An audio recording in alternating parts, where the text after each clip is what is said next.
Hello, everybody, and welcome back to another episode of We Bought a Mic, a podcast about the films of Denzel Washington. We are back with our series, Mic on Fire, and we are talking about one of the most important movies that we've ever covered on this podcast, Spike Lee's Malcolm X, 1992. Welcome. My name's Ernest. My name's Hunter. I'm Kyle. We got Kyle on the pod, folks. And I'm Drew. It's been a while for the Denzel series. Yeah. You know, elephant in the room. It's been a little while, everybody. Thank you for your We had to patience. wait for Malcolm X. We had to wait for Kyle. Kyle Flynn, welcome for the first time. I have to say, it's a fire podcast name. I actually watched Tony Scott's Man on Fire for the first time on a plane to LA. Wow. I should have mentioned this before because we were talking about my trip to LA just a second ago. I watched it on the plane. Wow. It's such a great plane movie. It's like the best plane movie ever. Tony Scott is like plane Yeah. movie MVP. 21st century Tony Scott in particular. Yeah. This is the Dakota Fanning one, Yes, right? yes. Great movie. It's a very good plane movie. And Denzel is like an amazing actor. He's Yeah. an amazing actor. I'm glad I came on for this. And you're right. It's been a long time coming because if I remember correctly, we had this originally scheduled for July 7th. Like Something like that. What yeah. happened? No, it got moved once before. The first time the movement happened, it was not my fault. No. The second Yeah. time was because I saw End of Oak Street instead of us doing Yeah. this podcast, and you can listen to a different episode for my thoughts on that. Yeah. We had to make sure the chips were set for this episode. It was Yeah. a big episode. Big movie. Long movie. One of the best movies we've ever covered. Yeah. Like, you know, front to back wise.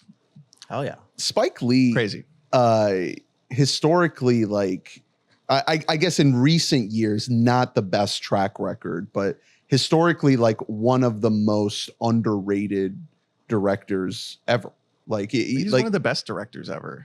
I mean, watching this movie, we covered Do the Right Thing back in 2020, and we had a very, if you go back to listen to that episode, we had a very sort of pointed conversation about how like you watch a movie like that and you wonder like, holy shit, why isn't he regarded as like one of the greats? Like obviously, like He will be, you know. Could I make a claim? Yep. Because I initially watched this on July 5th, the day after the 250th anniversary of America. Wow. I was like, this is kind of 250. Malcolm X is kind of the great American movie Hell from yeah. the great American director. Let's go. Starring a great American actor. Mhm. I mean, like, I was like thinking to myself, is there any other movie I could even fit in that zone? Probably the clearest answer is Jimmy Stewart, Frank Capra. It's a Wonderful Life. Yeah. But no, I feel like this is kind of often two compared films. It's a Wonderful Life. Malcolm X. That's pretty much the same thing. You're 100% right, though. This is one of the most perfect marriages of director and actor and subject ever, by far. Like at the absolute peak of each of their respective powers. Yeah. Maybe the best. This is Yeah, also I mean, like, yeah, it's hard to imagine anything better. if we were to ever do a draft, and maybe this is a future idea for us, of director passion projects, of drafting them, this is like kind of the perfect version of this, because Spike Lee, like, this is the movie that he always wanted to make since he was like a little kid. He's like, he read the autobiography of Malcolm X and was like, I need to tell this story, and couldn't get it, obviously, because he was like an indie filmmaker. And even with something like Do the Right Thing, that movie didn't make money. Like, it got critical acclaim, and something like Mo Better Blues, like, that's getting critical acclaim, but that's not like bringing in big buttloads of money for something that is going to be a really expensive production. Is going to be a 3+ hour film. Like, to get the sign off needed in order to make this project, he had to kind of grind a little bit. I don't know if we want to talk about it now, but he wasn't the first director that was attached to make this movie. Norman Jewison, Jewison, be a I think. Norman Jewison film, which is very different. And Spike Lee was actually Moonstruck like, guy? yeah. Awesome. Spike Lee was like at the forefront of being like, Norman Jewison cannot tell the story. I have to be the one to tell the story, like in early internet, and like talking to every paper that he could in order to like be like, he can't make this. And he fought and he won.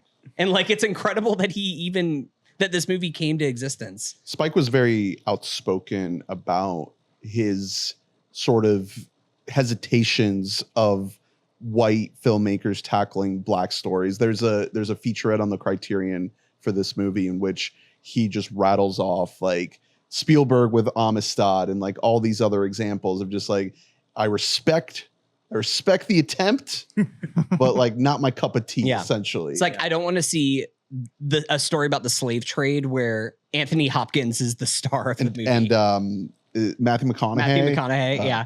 Not what you want. But let's talk a little bit about Denzel. What's your overall Denzel take, Kyle? What are you bringing to the table? Good or bad? Denzel, he's a little Yeah. He's no Ewan McGregor. Yeah.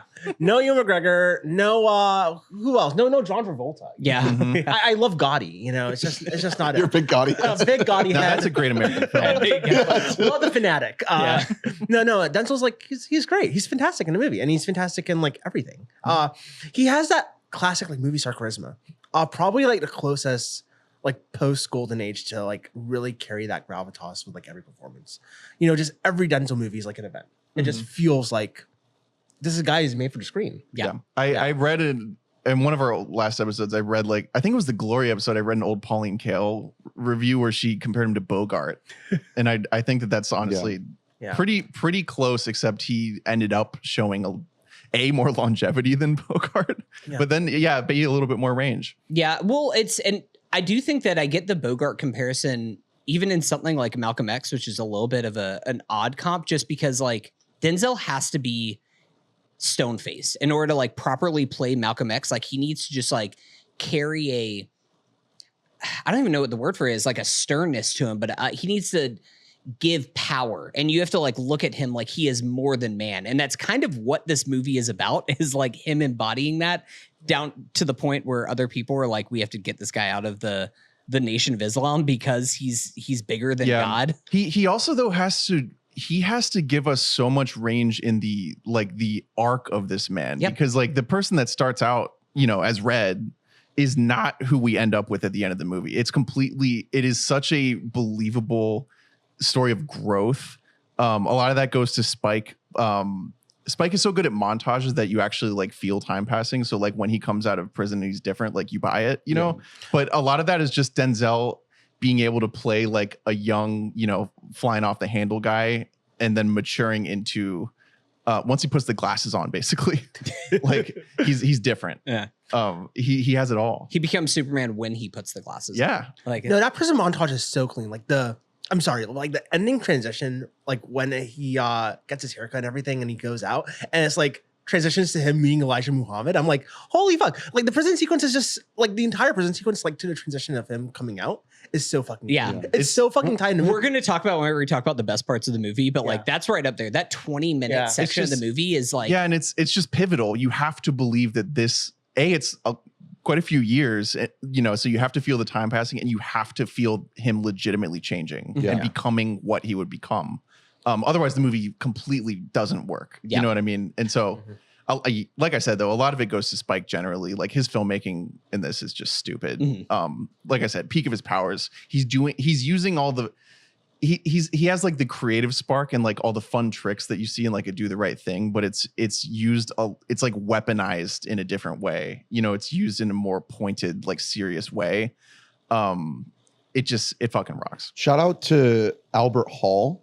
Baines. The gentleman in the prison who sort of like opens the door to Islam, to like what would become the Malcolm X that we know, because Detroit Red is like he's like a little dumb idiot. It's like an entirely different character.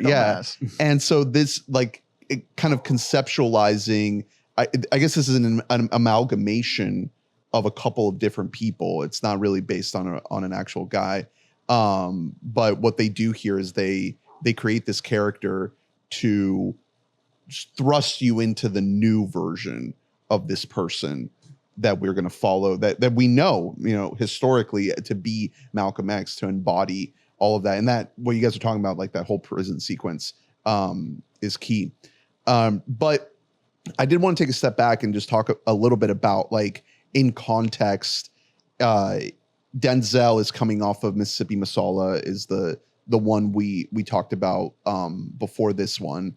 And he took a year off of making any projects so that he could prepare for this role.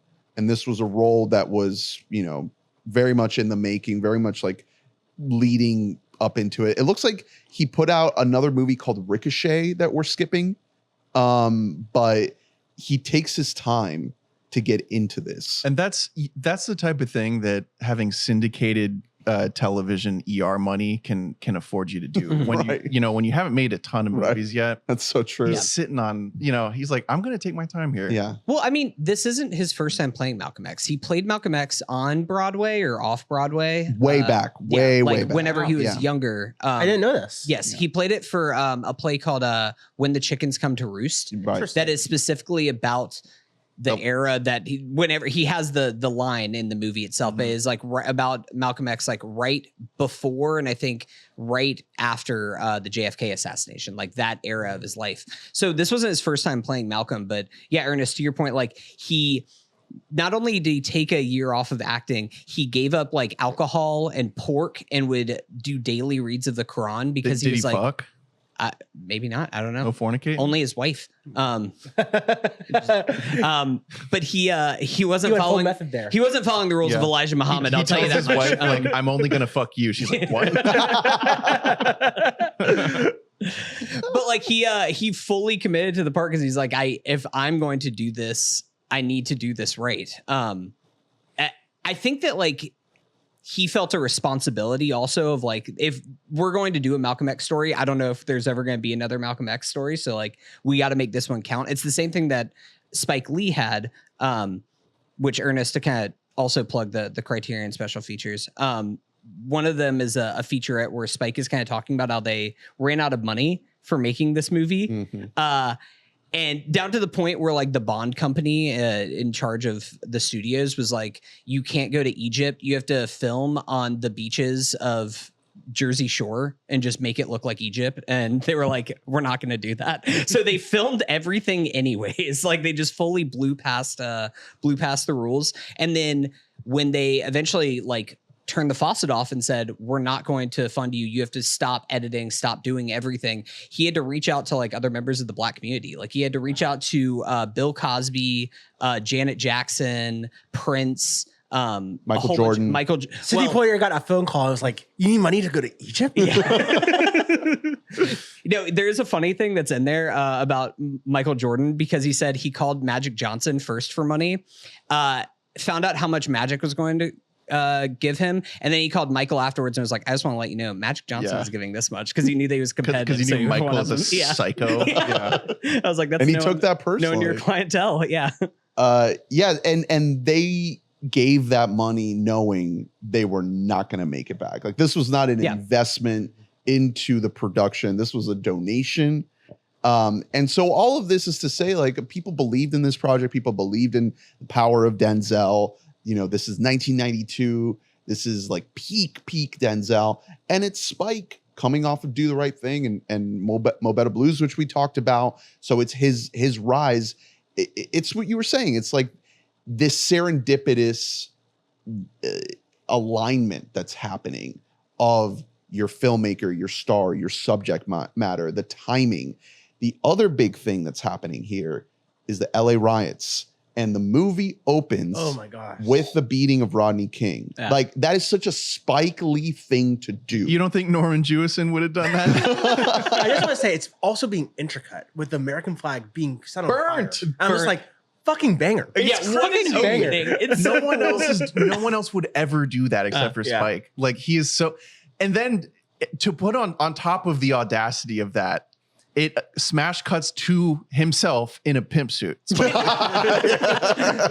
dude, the fits in this movie are so good. It's just cool. No one would approach the subject matter like this seriously, like Spike did. Like, he was completely right. His films already were completely about this subject, just approaching it from different angles. This whole first section of the movie where we're following Red before he truly becomes Malcolm is really similar to Mo Better Blues in a lot of ways. Have you seen that, Carl? No, I haven't. It's one of the Spikes I have not seen. The movie itself, I wouldn't say completely worked for any of us necessarily. It's a good movie. Yeah. It's just like in your head, you can't help but compare it to something like Do the Right Thing. They're very different. Like, obviously, it's more so about like jazz and the crime of it all. But there's a lot of connective tissue. No. And so you're thinking, okay, he just did this a little bit better. And it's not quite as good, but it's him working with Denzel. No, So it seeds the relationship to set it up perfectly for this. But I mean, even to the point where like a lot of the locations they're in the beginning, like the jazzy looking clubs, they could be the same locations as used in Mo Better Blues, and that would make sense historically speaking too. How does Denzel's performance compare there to this? It's a little bit less like just like the movie is. It's just a little bit less focused because Denzel's best when he has like a really defined chip on his shoulder and he has a pretty specific mission, I think. And like in that he's movie, very driven in that movie, Yeah, but his you're kinda drive is like you're kind of like, why? Like, Yeah. what's his why? What is he after here Yeah. in that movie? I will say, Spike directs the fuck out of that movie. There's like a It's still couple sick, yeah. incredible double dolly shots, like some of the best double dolly work that Spike has ever done. But I mean, whenever we're talking about Spike Lee as a whole, and we mentioned this on the Mo Bad Blues episode, but like he's like a working filmmaker. Like he's not one of these like auteurs. I'm only going to put out 10 to 15 movies in my entire life. Like he Is there works, anyone man. other than Tarantino that says that? Well, I mean, even like somebody like PTA is like, he's like, I'm going to take my time with this. And Nolan's like, I'm going to take my time a little bit with this.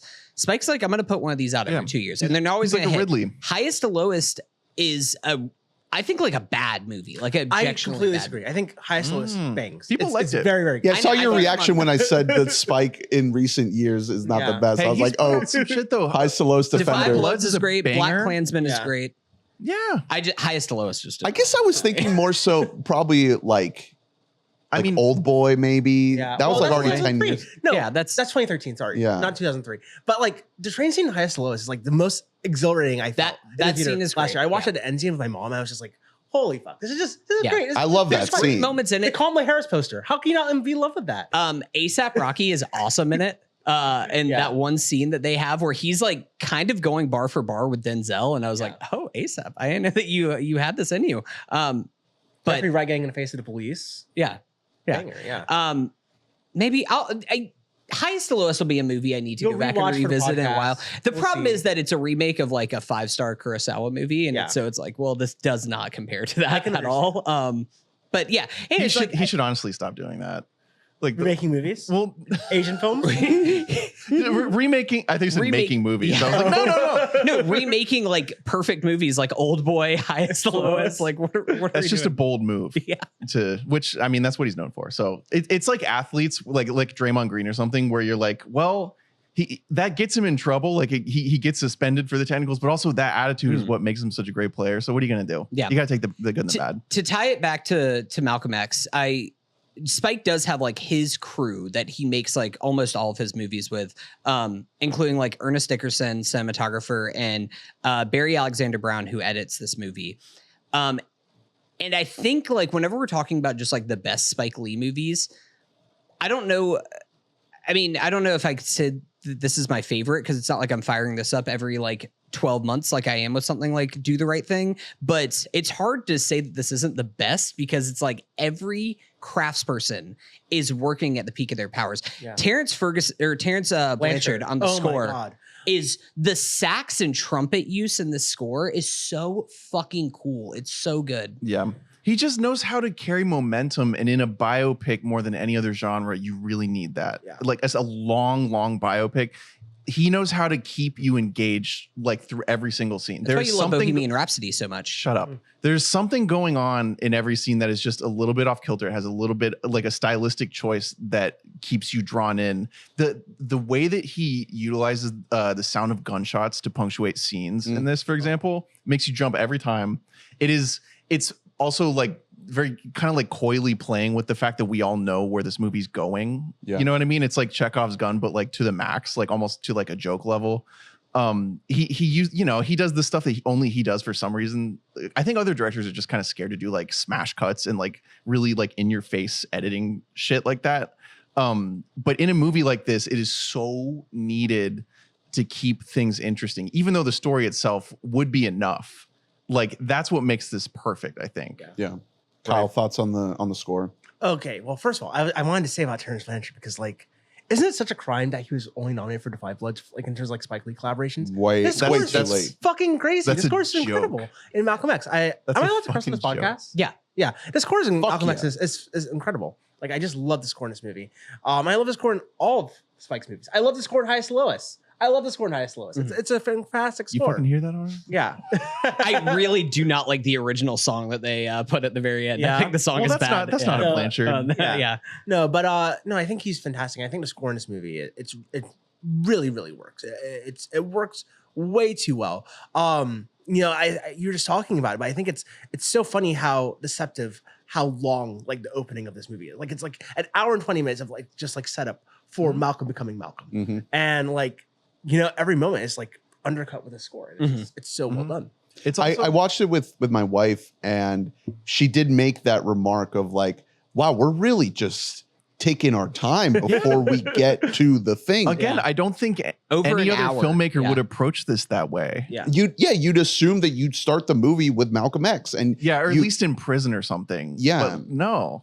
and you don't, and it does the thing where it feels the need to like fill in the childhood and the flashbacks and all of that, but it never feels like it's sort of grinding to a halt to throw you into something that you don't care about. It like every single one of those flashbacks feels necessary and additive. Yeah. I think overall, the movie has to click into some conventional biopic isms. You know, sort of the much overwrought, like cradle to grave structure that people hate on. I think this is kind of the best case scenario of a movie doing this approach of having the need to fit all these things. Unfortunately, the tragic thing is that Malcolm X didn't live a very long life, right? Yeah. So you kind of are set up for a better movie because all the things that you're trying to cram in ultimately don't take up that much time. And the movie is very long. It's a 3.5 hour movie. There are some moments where I do feel like it tries, or it settles into some like more conventional biopic-y stuff where it's like, okay, we have to fit all of these aspects. My preferred biopic approach is like the Lincoln Steve Jobs. the Lincoln or Yeah. the Steve Jobs where One moment. where it's like one slice of the person's life. Yeah. But I think for Malcolm X, you kind of you just have to do it.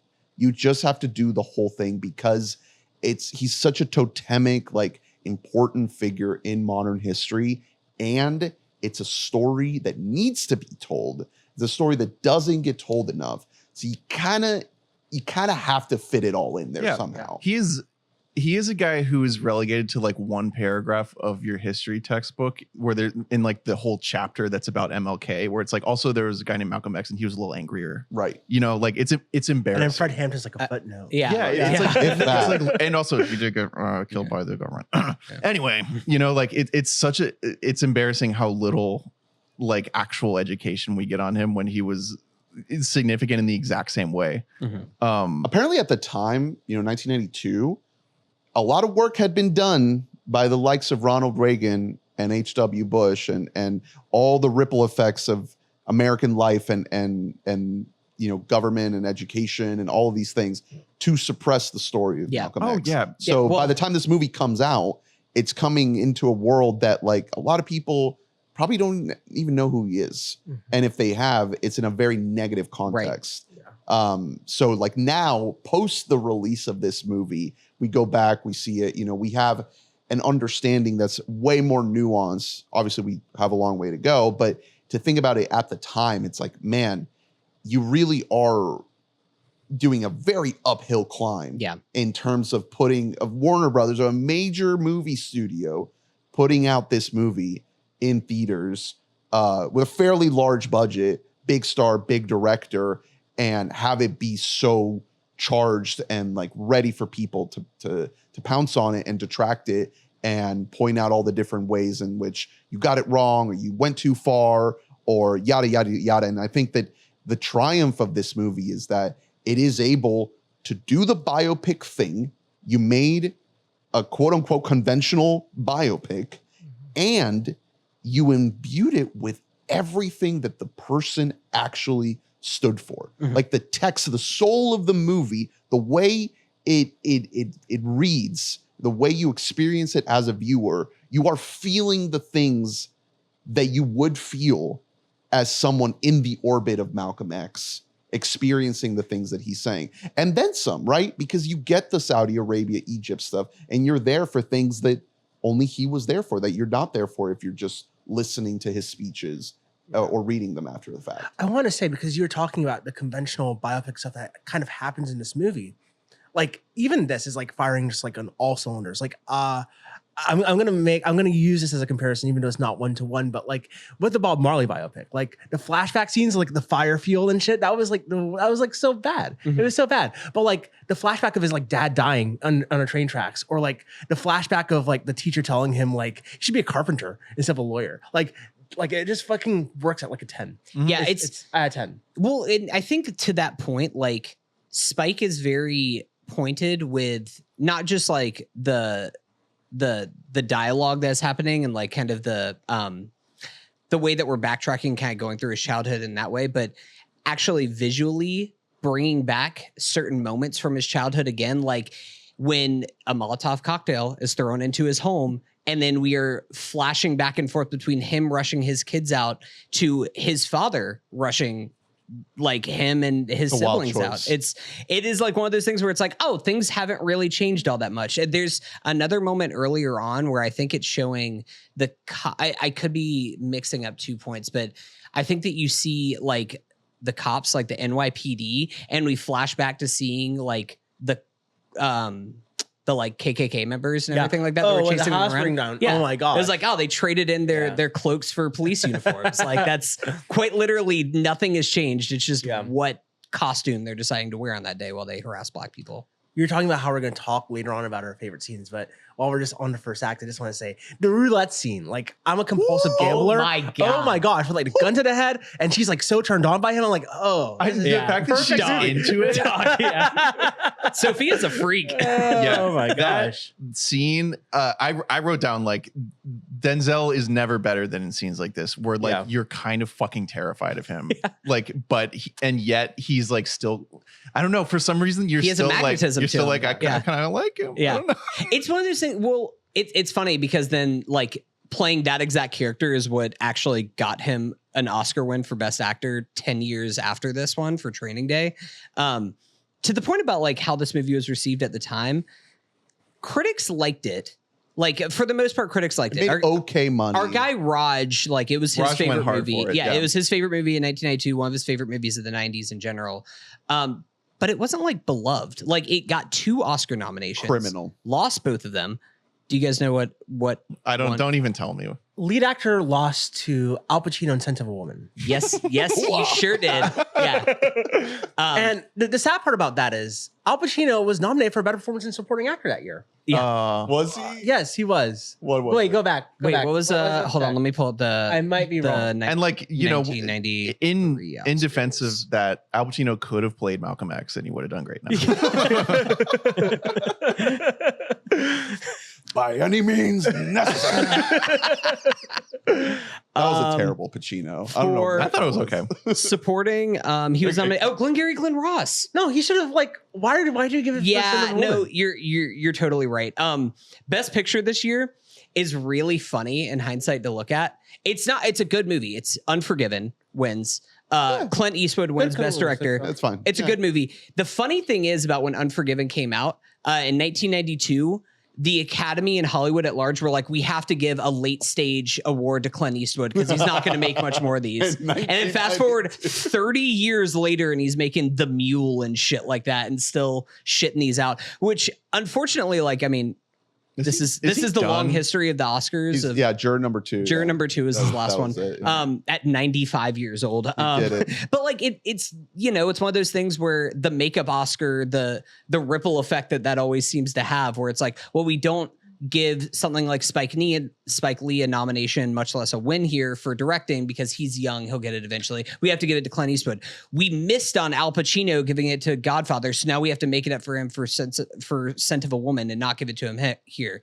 Denzel gets like not a makeup Oscar. He actually like earns the fuck out of his lead actor win that he gets in Training Day, but like still it's one It's of like silly. the long history of the Yeah, Academy it's Award silly that he doesn't sucks. get it. It's silly that there aren't probably like 10 nominations here because you could go down Right? the board. The fact that it's a period film opens the door for production design and costuming. Ruth Carter, I think that Ruth Carter was the only other nomination. Costumes. Yeah. Great No costume. writing, no best picture, no anything like that. I know what to say about the Clint Eastwood one. It's also a little sad because 12 years later he wins for $1 Million Baby as well. Yeah, you're right. So it's like it feels a little glib in retrospect. Was Malcolm X nominated? I don't think it was. It got 2 nominations for lead actor, lead actor, and costume design. Here's It's the not thing. what you want. How is this not nominated for best editing? I think the editing of this How movie is Delroy is not nominated for supporting? immaculate.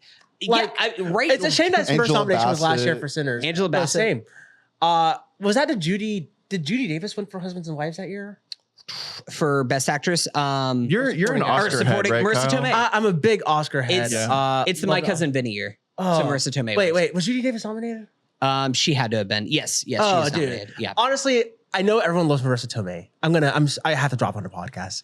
Dude, Judy Davis was robbed. Holy You know, fuck. I've never actually. I can't lie. I think I saw Husband and Wife here's the whenever I was thing. really young. I've not seen that it. her monologue in My Cousin Vinny is like super iconic and everything. That movie is really stupid. It's like a dumb comedy. It's Are you a lawyer, Drew? It's shocking to this. Yeah, it's shocking he's to an this Italian, day so he's that it offended by won it. an Oscar. It is like a dumb movie. She's really fun in it. Mhm. Anyway, Angela Bassett comes along. Where do we want to go? Do we want to go let's do plot-wise? from the beginning. I did just want to say about Denzel. Like, obviously, it's so fucking stupid that he didn't win an Oscar for this. I think this is the ideal Denzel performance. Yeah. Like, we're gonna do this series. This is early in the series. This is, I think, the 4th movie in the series. We're gonna talk a lot about the ups and the downs, mostly ups. I don't see how you beat this. Like, this is an incredible movie, and it's mostly because of what he's doing. he gets to play 3 different characters. 4, really. Yeah, it's like At home, there's a Gladiator 2 fan who's upset with you, Ernest. Yeah. Just saying. Facts. And it's not me. I'm not the Gladiator 2 fan. I hate that fucking movie. I don't want that person in my home. No, it's okay. You can like the bad movie. I don't care. There's sharks in the Coliseum. Yeah. I think that you can't ask for anything better than this performance, than what he's doing. It's the tenderness, the menace, the going big and broad, bombastic and super small and sort of meditative with how he gets in particularly the last chunk of the movie. Mhm. I keep thinking about the trip to Egypt, the Saudi Arabia. Like, that is what seals the deal for me, because the middle chunk of the movie, like, I don't want to ding it because I love the movie. I think it's like pretty much a perfect Don't ding movie. it. Why are you dinging? It feels like this middle hour is like a lot of speeches. Oh, And it is. It's like the best speeches. Though. I know. And he is amazing. He is amazing.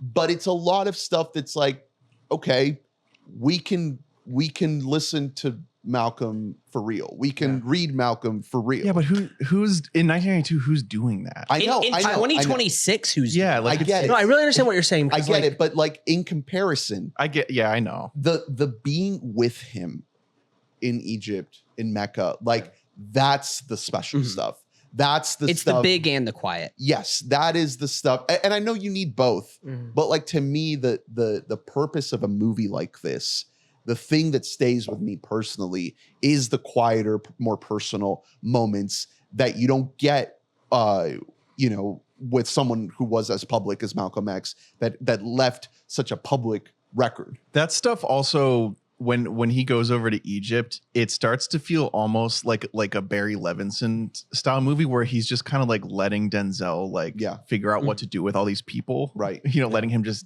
like talk Yeah. to people. Those aren't all like paid Yeah, extras. it's Those are like you're just watching like people Good in Morning the Vietnam all of a streets. sudden. Yeah. Well, Spike, in the Criterion special features, there's a moment where he talks about, in one of the speeches, I was gonna talk about that. he just started riffing, So- essentially. It is not knowing this, I wrote down this was my favorite of the speeches in the entire movie. It's funny. This is the only speech that is not a Malcolm X speech. It is the one where there's the giant 100-foot poster of Elijah Muhammad behind him. Mm-hmm. They like wrote like a thin outline on there, and Denzel just went up there and just started preaching for like 10 to 15 minutes straight. Just started like going on, fully like embodying Malcolm X and just like going on and on and on. And there is a funny moment, Ernest, in that featurette where Ernest Dickerson is like filming and looking over at Spike, like, we're filming on film.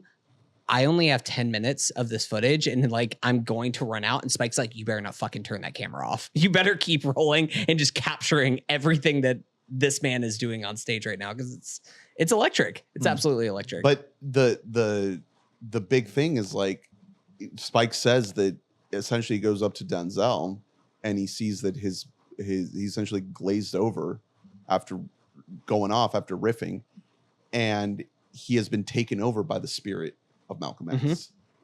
And I think that you feel that in so many aspects of this performance, not just in that scene, but in the prep to get to this performance.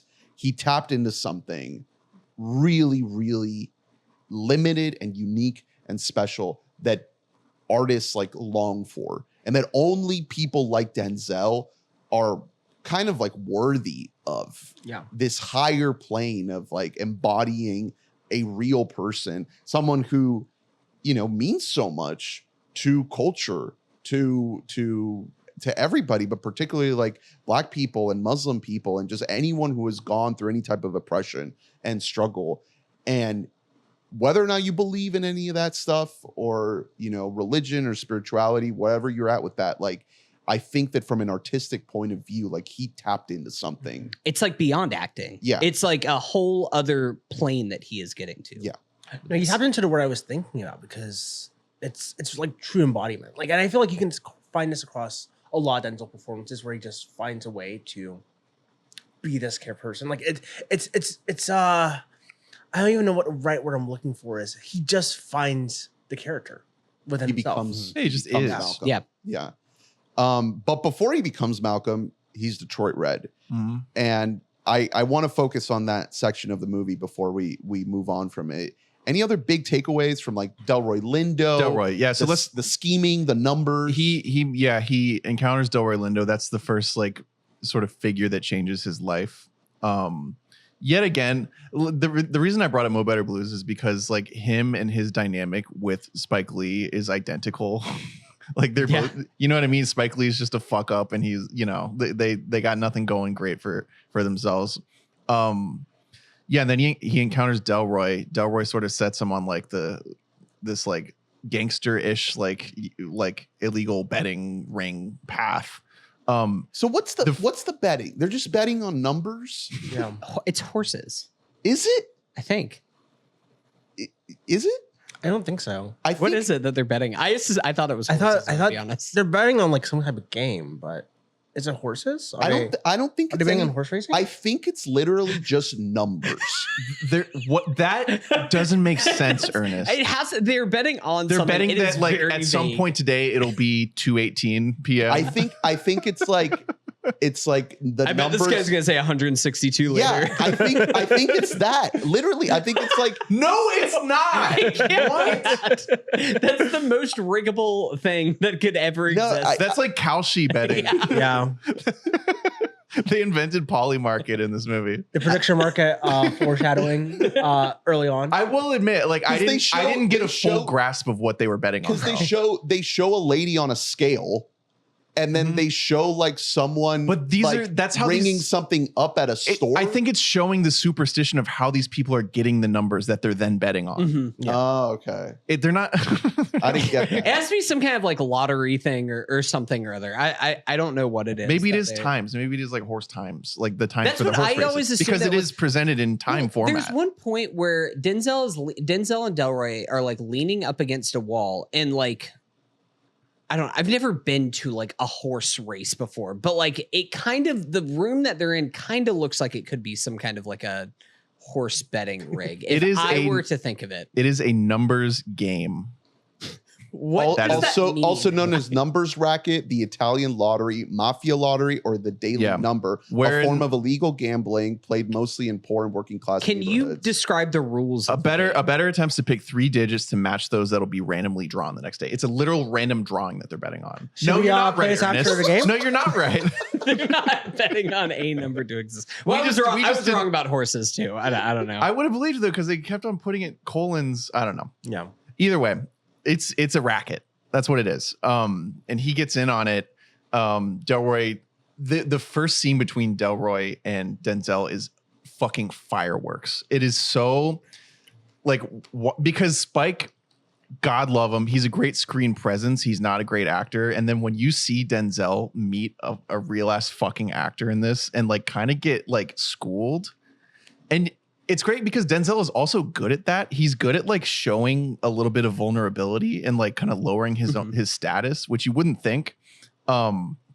It's just like I thought the movie was going to be about those two guys. Well, also, I mean, it is a thing where like, even though obviously like he says like I was in like a life of like crime and all this like sin and all this other bullshit, like what is Delroy's character's name? West Indian Archie. That's what it is.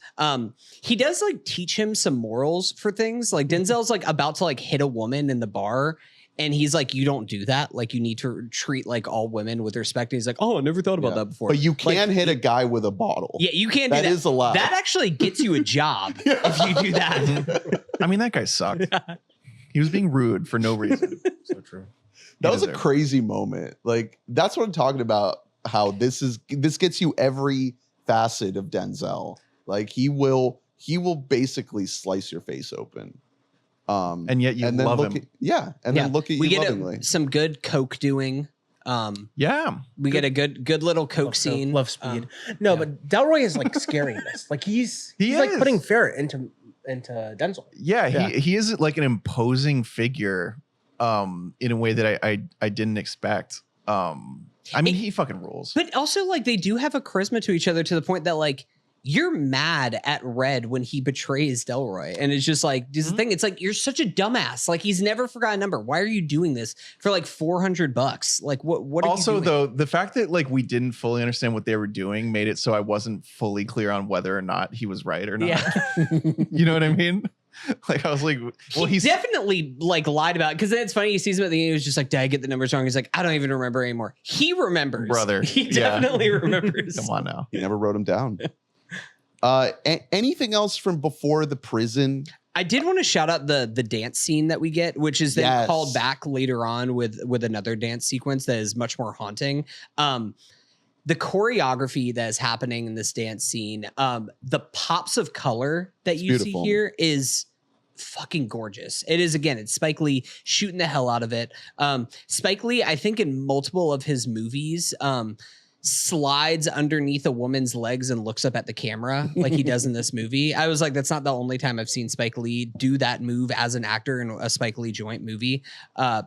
It reminded me of what Spielberg would go on to do West Side Story. with West Side Story. The way it's done here, it feels so much more natural. It feels like that West Side Story sequence is amazing, but it does feel very choreographed, very much just like a show being put on. This feels like just people living and vibing, and it is very choreographed, but somehow Spike makes it look way more natural. Yeah, I do want to shout out Spike's like just general mannerisms in the movie, like or like even when he's like being sentenced to prison and he like passes out when they say 8 to 10 years concurrently like multiple times. Yeah, I found that really funny. Yeah, it's really funny. When Denzel's being fed the eggs in bed by Oh yeah, and he like, can you kiss my feet? I'm like, damn, only you, Denzel. Yeah. That scene is insane because it is so like deeply, like consequential, and it's revealing such like pain and trauma, and yet it also is funny. Yeah. Like she's like, here comes the airplane. He's like, you're gonna say that I raped you, aren't you? Right. It's crazy. Like many others. Then I did want to shout out the opening of the movie, like the crane shot, and just that sort of glow that they're putting on the lens. sort of It's blasting. super foggy lenses. I will say that is the most not Boston shot that I've ever seen in my life. It's That's supposed to be in. Yeah, I'm like, that is Brooklyn. That's New York City. and that is the not movie's Boston. better for it. That looks nothing like Fuck the city of Boston. No, you're right.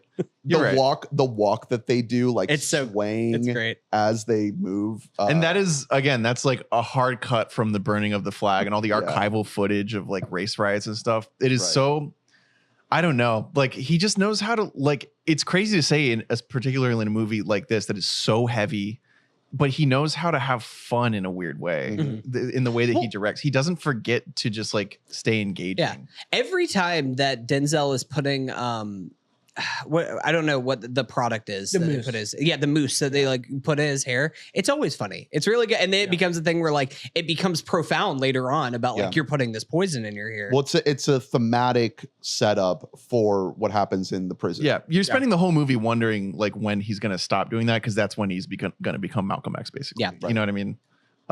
Yeah, we mentioned the Russian roulette scene, but again, that is like It's crazy. That's incredible. That is like the moment where it's like, oh, this is why you get Denzel Washington in this movie. It's one of the contenders for scene of the movie. Yeah. Yeah. And it also, I don't know, speaking toward what you were saying, Ernest, that scene in particular is the reason that this is like everything you could get from him, because like in 90% of Malcolm X movies, that's not in it because a lot of directors would be scared to make him look bad like that. Like that makes him look like a psycho.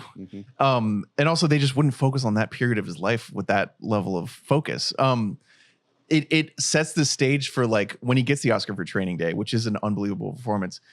Training Day is almost like the intro of like good slop Denzel. You know what I mean? Where like it's not like a consequential thing he's doing, but he's just the best at it. Yeah. And you even get that in this movie. Yeah. So you get the whole range of everything that he will ever do.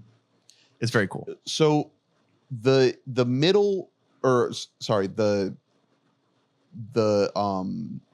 first hour of the movie is before the prison. Yeah. So the prison starts at about the hour mark. And what is it, like half hour? It's an hour. The prison. No. The prison's only, like 20 minutes. The prison's about a half hour. So at the hour and a half mark, at the 90-minute mark, you're out of the prison. So everything that's happening in this first 90-minute chunk is setting up the man that we know to be Malcolm X, right? And it feels so necessary because all the things, all the teachings, everything that he is trying to let the world know about how he sees life and existence and his politics and his views on society, everything is based on experience, on his own experience, right?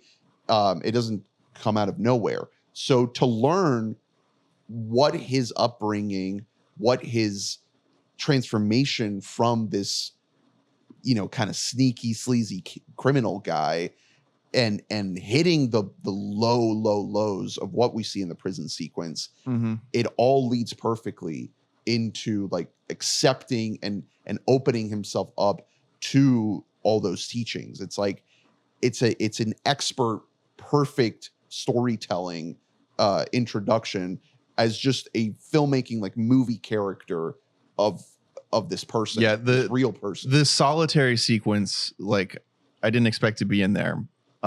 Incredible stuff. To the point where like you feel like he genuinely must have been sick while filming because he's portraying being like dope sick so good. Yeah. His voice is like gone. You're like, you can't. How do you fake that? Did you know you could just have nutmeg and water? Oh, really? Nutmeg and water helps with cocaine. Literally, that's what Baines taught me. Literally, I haven't Googled that. I don't know if that's actually accurate in any way. So yeah, he ends up after this Dark Night of the Soul moment. He ends up meeting Albert Hall, Baines, again in the shower. Speaking toward how no one else would make this movie this way, like the depths of which we get to understand Nation of Islam stuff. That's not in the Norman Jewison take on this fucking movie. You know what I mean? Like that's crazy. Like they don't like skirt around the philosophical stuff that's being said. The thing is, the Norman Jewison version of this movie is probably like perfectly fine. It's just like a great man biopic. Like, and that's just what it is. And Exactly. it's entirely like the power of who the figure is and what the performance is. So it still would have been good. You would get 5 minutes of Baines not saying all the stuff he says. Yeah. And then you would the center. They're definitely like brushing down the sides of Malcolm where he's like, white people cannot join our movement, like anything like that. Well, and then that's all getting sanded down. The whole centerpiece of the prison thing, like the centerpiece of the movie practically would probably be him transcribing the dictionary, because that's like a big sort of trivia fun fact, like a big piece of his mythology that look he up really black did. versus white in the dictionary. It's just he transcribed every page of the dictionary. That's what the biopic version of this movie does. Is it spends 10 minutes of him like really struggling to write a whole dictionary out, and then he comes out and he's smart, you know. Yeah. But that's not what fucking happened. Speaking to the Spike Lee version of this, like, I don't know if a different filmmaker would have given us what I think is my favorite moment in the entire prison sequence, which is when they're on the baseball field celebrating Jackie Robinson. And that's when we get full Spike isms of him just like talking about like, you know, black men were like, they were the first men on this earth, and showing like, oh, it's a grid like that. They're giving us a bone, but like, this isn't like making up for all of the atrocities that have happened over human history. And then cutting to like actual like black men looking straight in the camera as they're just panning across. Denzel basically, so powerful. Really Baines basically turns to the camera and says, "Fuck the movie 23, which will come out eventually." Oh, the Jackie Robinson. 43. 42. I think. Ah, shit. 23 is Michael Jordan. Which I think maybe it's they 42. should make that movie. Is 23 the Jim Carrey movie where he keeps seeing the number 23? It's just the number 20. 42 is a Jackie Robinson biopic with Chadwick. Yes, that's what I'm talking about. It. Yeah, 42. Yeah. No, We're playing the numbers game right now. trying to figure it out. You guys are all losing. Yeah. No, I think you can also like kind of, maybe I should have shouted this out when we were doing that first hour, but I think there's something that emphasizes like maybe Malcolm's like reliance on other people during this moment. And I think back to really the only moment with his mom and his siblings is with the social worker, when the social worker is like ready to take her away. And you kind of see how Baines comes into his life as like kind of like a parental and like brotherly figure, just teaching him about this in those moments in the prison. And that's He gives him like a structured set of guidelines for like how to live, that is what people who find religion late in life in general get out of it a lot of the time. It's just like, this gives me like guardrails of like, okay, this is now why I shouldn't drink. Not just because I shouldn't hurt myself, but because this says so. Stuff like that. You find higher purpose. Yeah.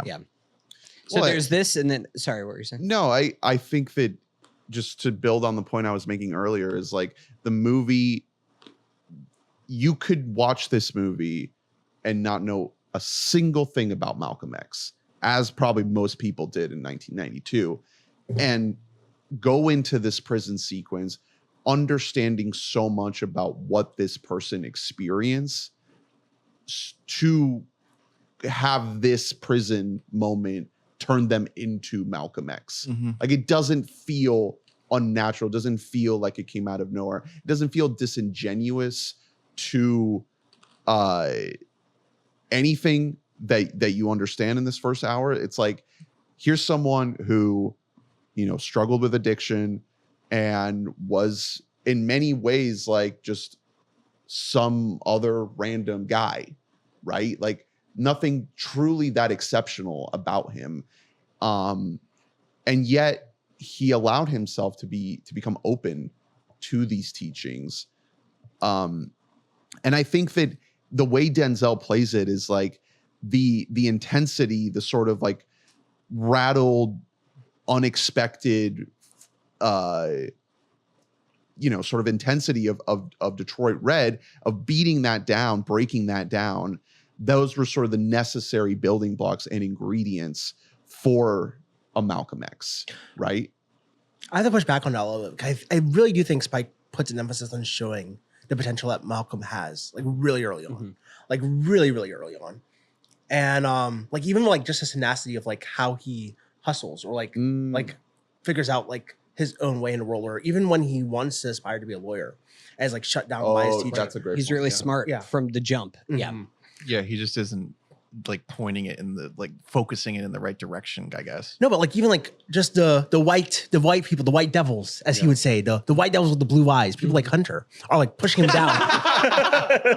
We're always saying that. Yeah, exactly. my blonde hair and blue eyes. Exactly. The full on Aryan. No, that's a great point, and I think that maybe the point that Spike might be trying to make there, with that in mind, is that like he is only a product of the circumstances that were put in front of him, right? And that he becomes this criminal. They this they gambler. basically say that like at a few points in the movie. They're like, how many? There's one monologue where he's like, how many great leaders were just like caught in this trap. That's what I was gonna say. I think that it falls somewhere in between like.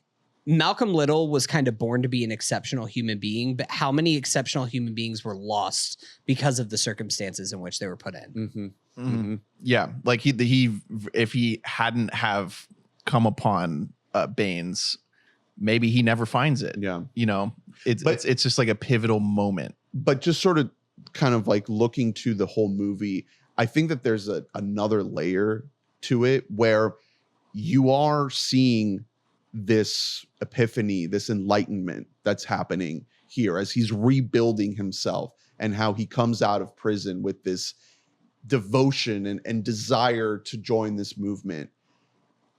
The Malcolm that we see at the end of the film, the one that is ready to be a martyr, I think that's a Malcolm that would look at the Malcolm in prison and see someone who needs a bit of a reality check and a bit of like an understanding of like, hey, things are a little bit more complicated than you think. And you're getting really excited about this new thing that you're learning about, but you need to inject more complexity and different perspectives into this. Is that why you feel you gravitate to the post-Egypt section of the movie? Maybe. Yeah. Maybe. Yeah, it's interesting it's interesting to watch him slowly learn that like while like the framework is true, like the injustice focused stuff is true, like he also is taking part in sort of worshiping like a real life prophet idol type guy who's like maybe taking advantage of people, right? Well, like that is really interesting stuff. I agree. It's interesting. Well, I will say Baines is not a real person, like in the actual Malcolm X. This is like an amalgamation of a bunch of different like people. Like he found Nation of Islam while he was in prison through like a couple of people that were there. But it's interesting that while he's in prison, like he kind of learns through transcribing the dictionary, I have to look past the words that like the white people are feeding us in these published books that they have.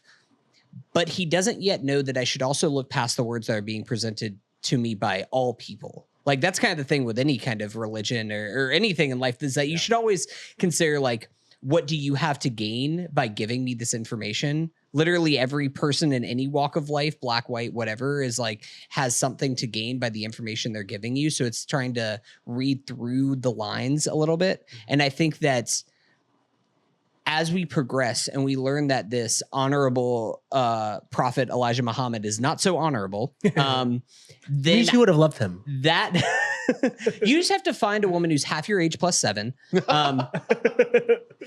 Like once he learns that like maybe he is also like fallible and he is also just a man, I should look past his words. That's whenever he reaches a higher state of transcendence. And that's the point where like the Nation of Islam is like, we have to kill this guy. Yeah. Mr. J. Edgar Hoover, would you like to help?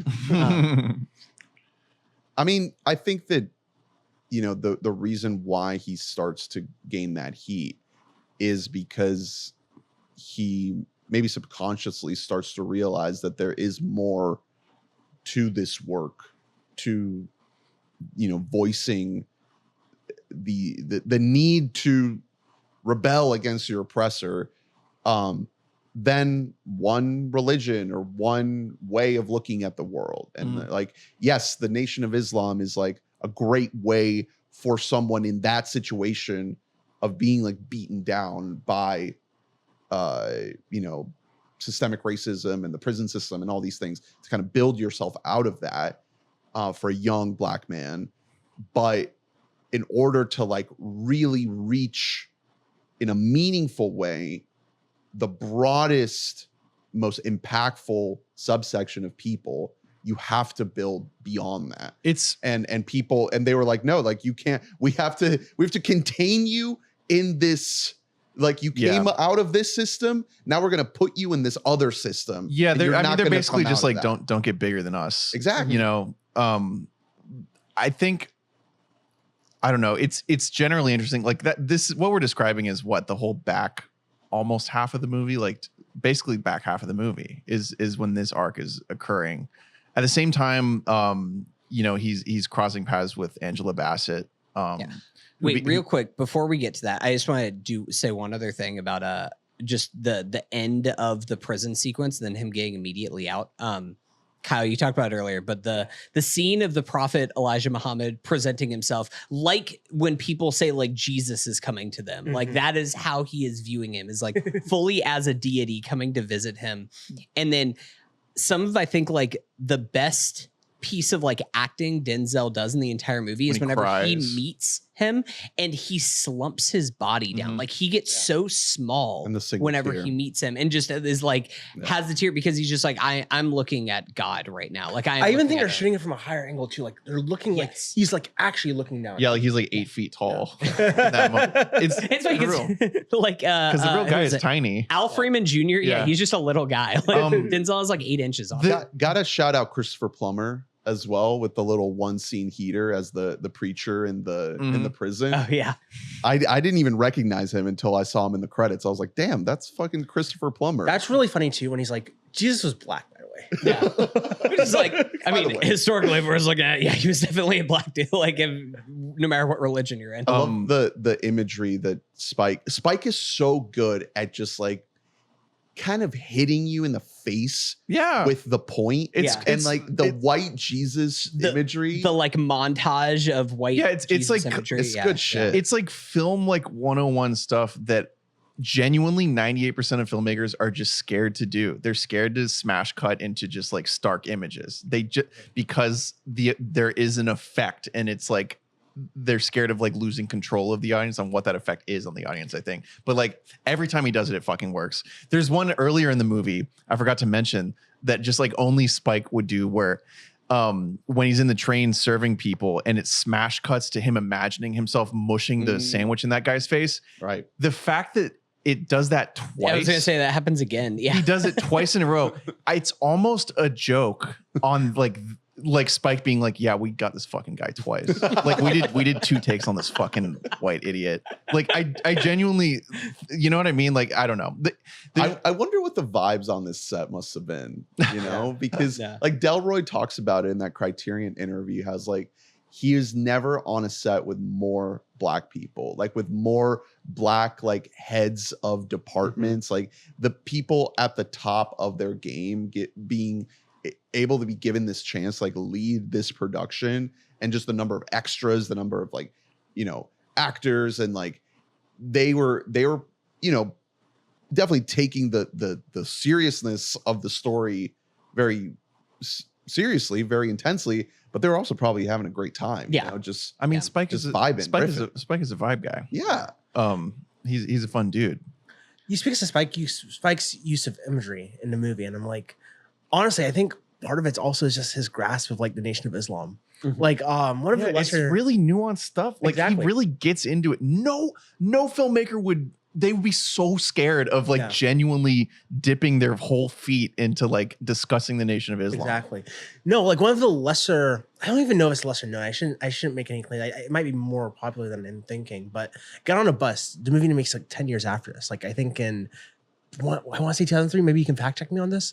That one is like really interesting because like how he captures like what Farrakhan, who is the leader that precedes Elijah Muhammad in the Nation of Islam, like how he captures like what he means to like some of these people. 96. Yeah, 96. Okay. Like that's very soon afterwards. Like in the 90s, he had this massive Nation of Islam faith. Like he's like, I gotta capture what's special about this, like right now. I think it's really interesting. I think it's really interesting. It is. It's just, I mean, it's just showing the whole picture of it. Like it's showing the positive. It's showing like what it provides to its followers. But then also he's in the same breath, he's not afraid to show that Elijah Muhammad was like fucked up. You know, and it's just like a full throated like portrait of something that like, I think you're dead right. Something he just like understands on like a deeper level than any other filmmaker would. And it's because this is a passion project of his, like you said. It serves both purposes, right? Like you're telling the true life story. You're giving it its due. And you're also just making a good movie, right? So it's like just from the perspective of basic storytelling, like you're introducing these antagonistic forces for our hero. So it all works. So we get out of the prison, and Malcolm is now, what do you call it? You can't call it preaching. I almost want to say working up the ranks, because after we got out of the prison, right? Like, and after he meets Elijah Muhammad, then the immediate scene after that is him handing out flyers. Yep, he's on the street, like talking to like Christians coming out of church and being like, let me tell you about it. The here and now is right now. There's a quick cameo from the Reverend Al Sharpton in that sequence. He's one of the people in that, one of many just like full 360 shots in the movie. He's one of the people, you know, preaching to the people. There's an awesome piece of editing again, in this part of the movie, where it is the transition where, because he starts on the street team just kind of handing out flyers, and then he starts like first in like a, I don't know, like a mess hall, like it's like a small little conference room basically that he's at like a rec center, where he's giving like his first sermons, if that's the word for it. I'm probably getting the words. I don't think I can say that. But there's a great point in there where he's preaching like, I need you all to get down on your knees, and it's showing like the prostitutes, the women of the streets actually getting down on their knees and like bringing a white man over. I was like, oh, that's good. That's good. Is this where he spots Spike in the back? This is, yes, it's in this part. Right where he sees Spike's like, and Spike somehow after all that and watching, you know, this different man than who he knew, he's like, hey, do you want to go do coke? He's like, damn, I could never give up bacon. No, I don't think I will.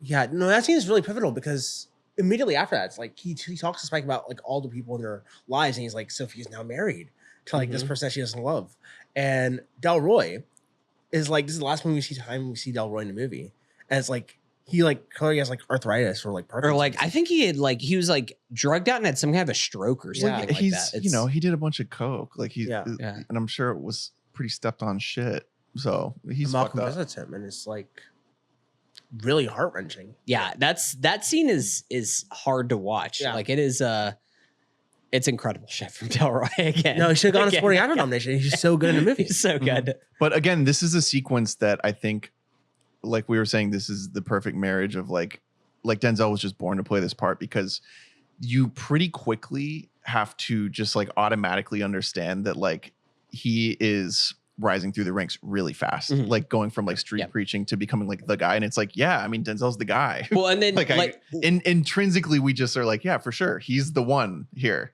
He's going to rise. And then, like you were saying earlier, this is also where we meet Angela Bassett. Yeah. They go on a little date. Yeah. They go on a little date. What do people have to do in between giving sermons? They have to eat. Yeah. Really, nailed him with that line. Yeah. He's like, I do have to eat. The proposal over the phone is hilarious. It's so good. He's like, will you marry me? Yes. Yes. Very funny. Very sweet. The museum, the ice cream. And then this is followed by one of the key scenes of the movie, which is Malcolm sort of showing force in numbers for their friend, their comrade that's been beaten, making sure that he gets medical attention from the police station to the hospital. And just like the way Spike shoots this is so matter of fact, like so just the number of people on screen, like there to do whatever Malcolm says, moving like in unison, marching with him, culminating in that police officer saying like, this man should not have this much power. In the words of Kanye West, no one man should have all that where he power. He just points. His point is so funny, and then they're like, to the hospital. It's like, it's like fucking Brazil or something. You know the movie Brazil? It's like that level of like march. And I think that in many ways, like this little sequence is sort of the ideal of what Malcolm, a world ruled by someone like Malcolm would achieve, right? Yeah. Is like in the name of organized peace, you are achieving these radical ends. Like you're not lifting a finger, you're not harming anybody, you're showing force, you're showing intimidation, but you're never showing violence. And unfortunately, like, you know, the human nature keeps things from going that way. Mm-hmm. This is also the part of the movie where I feel like if you're not already in on it, like this is like where it's like the last moment to like finally like sell you on it. And I say that because of the young man who is like all snazzed up and he's like following them. He's like trying to imitate a march. And he's like just so impressed with like Malcolm X's like stature. And when Malcolm X does a thing, I just did the thing to you. Like, I'm just like, I just hit it. No, but when Malcolm does the thing and like disperses the crowd, the immediate scene afterwards is in the restaurant. He comes up to Malcolm X and says, I want to be a Muslim. I want to be like you. And it's like, it's for the audience. That kid is for the audience to kind of like show you. I want to join you. Yeah. Because How do I join you? I was converted. I was, It's time I was to become ready the to black go join. militia. Yeah. No, that scene is fantastic. And to the Angela Bassett point, my favorite part about the courting of Angela Bassett is like, you know, the woman has to be half your height. That's what the great Elijah Muhammad says. Yeah. Yeah. Half your age plus 7. Yeah, exactly. Yeah. Never ask any religion their weird rules about women. Yeah. Yeah. Does it? Hey, if you guys also just want to have a fun time, just go on the Wikipedia page for Elijah Muhammad. It's tough. Not great. No, Worse than what we see in the movie. Yeah, it's not worse great. than that. This is actually something where they, the Nation of Islam, like had to kind of sign off on this movie, and they specifically said like you can say whatever you want about the Nation of Islam, but you have to protect like the image of the honorable Elijah Muhammad. It says more than I thought it would about him. I mean, it does fully say like we have the scene where there is like a young woman who's like, he took advantage of me. Yeah. And he got me pregnant. We get that. So this, I mean, the sequence where, the hospital sequence is like the beginning of him at the peak of his powers. And then that's when we get just speeches. Mm-hmm. Yeah. Him traveling around, opening up chapters, basically. And this, I mean, this stuff rules. This is, again, this screenplay in general, like Spike has the credit on it, and then the co-credit is like a guy who wrote the script, quote unquote, of the documentary that came out like 2 decades before this. That's also called Malcolm X. Yeah. And this, I mean, this is like best case scenario for that, of just like, let's just like use what the guy fucking said. You know, we don't have to do anything fancy here, and it's powerful, and you're just watching Denzel like act like a motherfucker. All of the period stuff is great to look at. Another thing he does throughout the whole movie is he switches what type of camera he's using, you know, like old fuzzy archival type cameras versus just It really film. sells it. Yeah. And it just keeps things visually engaging through all this.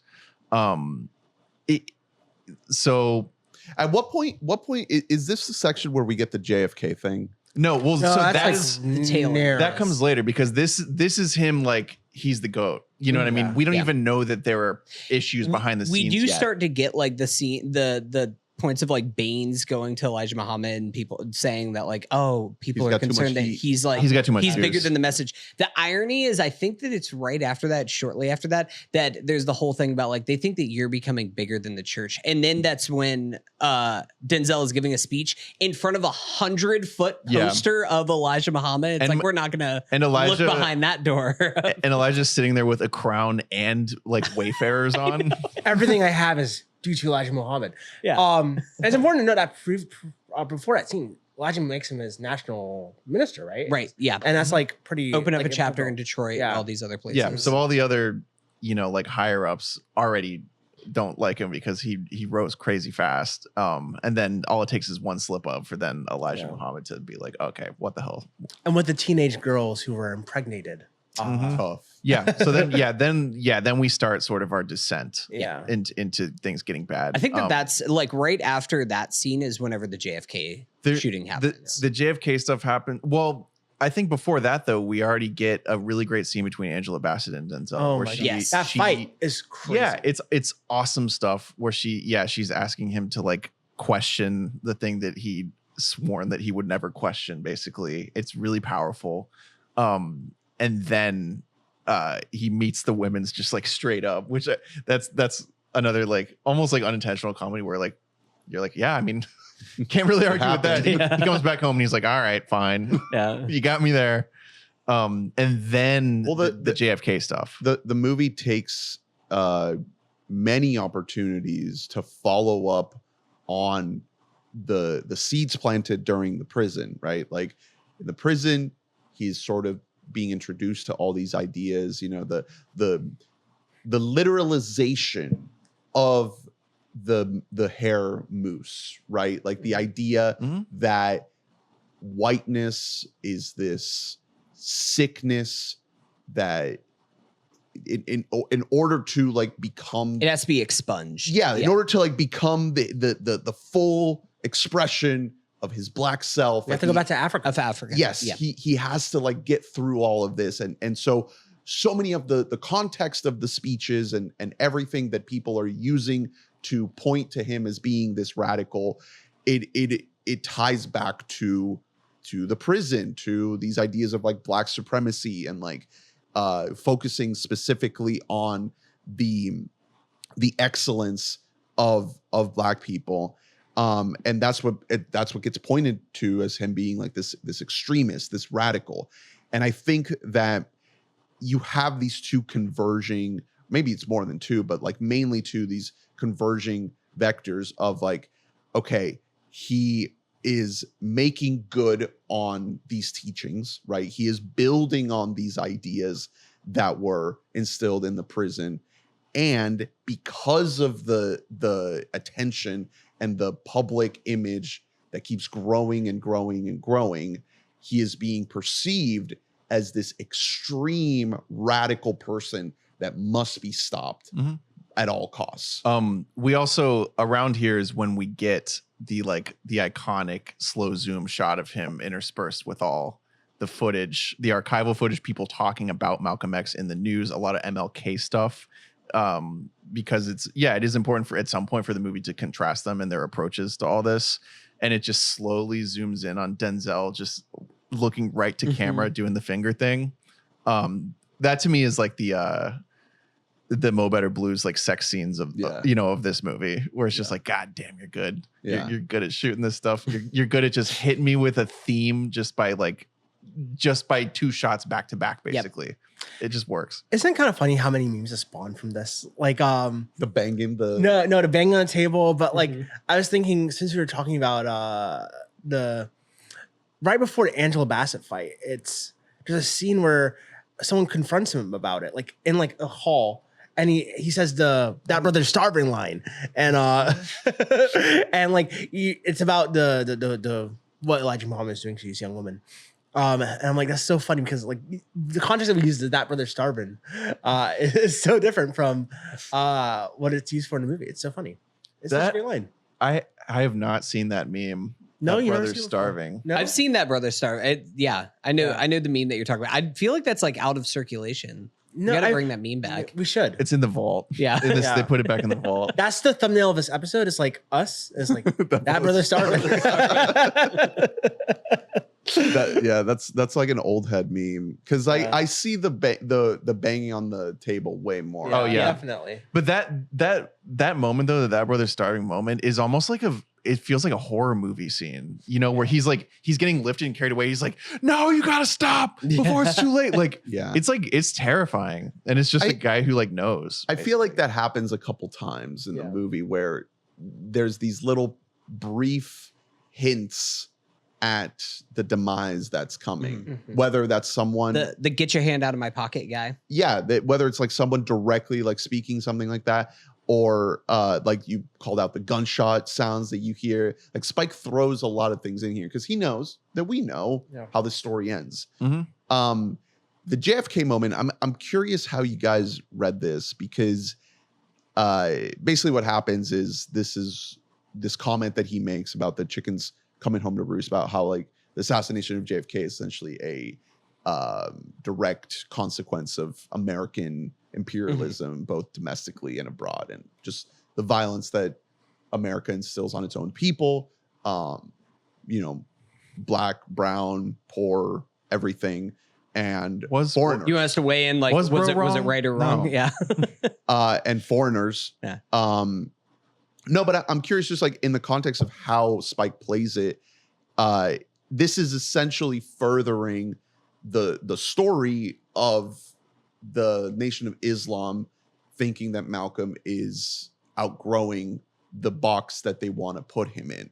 Do you see that as like the one thing that it's doing, or do you think that that this little subplot, the JFK bit, is doing more? Because I feel like it is sort of this fulcrum in the story. I think it's definitely doing that. Like its place in the movie is definitely to establish how much influence Malcolm has over not only the views of the Nation of Islam, like he is the star of the Nation of Islam at this point. He is but their also, mascot, like, for lack of a better word. It's such an inflection point of the movie. So it's like, it's undoubtedly that's like why Spike includes it. Obviously, it's like just an important moment in Malcolm's like real life. It's very, the play that you were talking about earlier is named after it, which is like kind of interesting. Yeah. It's also it's also important because it shows where the Nation of Islam is at with like their growth, like just how we've seen like the higher ups are getting rich off of it. Like the fact that Muhammad does not want like them to say something that's kind of relatively tame about JFK getting killed. Yeah. It's not like, compared to like, it's pretty directly in line with the teachings of the Nation of Islam, like what he said. And yet he's like, dude, people love that guy. Yeah. Like, we can't be saying that exactly. shit. It's one of those. They're becoming a more populist movement. Well, and I think it's becoming, yeah, exactly. It's to that point, like it's the doubled standards of everything. And maybe that is also one of the breaking points for Denzel, for Malcolm, is like, oh, I see there's hypocrisy even in the Nation of Islam. There's not just hypocrisy in the life I was living before. So like, I think that's it is kind of a fulcrum of everything, of like, this is setting the path that he ends up going down. And it's interesting the place where he ends up, because the Nation of Islam is much more, I don't want to say isolated, but they're much more like focused on like, this is a black movement that needs to stick to only like black people can specifically participate in this way. And this is we are solely focused on that. And then once Denzel or Malcolm goes to Mecca and has a little bit of a breakthrough, that's where he's like, I was praying to the same God with white, brown, red people of all colors. Like we were all praying to the same God. And that's where like I found a higher state. Yeah. I really like how he drills in that white people cannot be a part of this movement. Yeah, like, yeah. The thing he says to the college chick is so funny. Like, what can I do as someone who supports your movement? Nothing. He basically encounters the girl from Eddington. And I know I'm standing on stolen ground. Yeah. Do TikTok dances. Yeah. Who do we think killed JFK?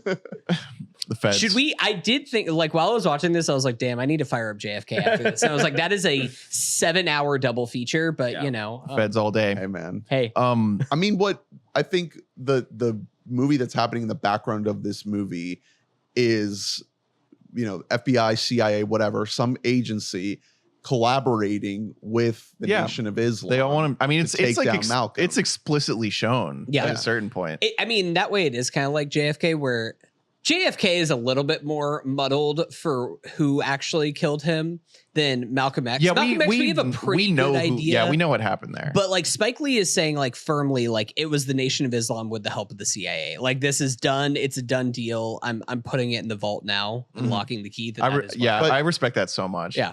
Why question? I think it's fascinating. The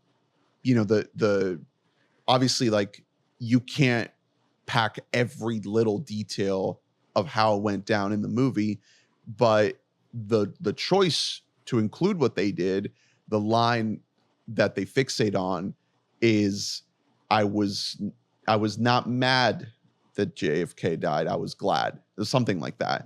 Like sort of that turn of phrase of Malcolm insinuating that he was happy that this happened.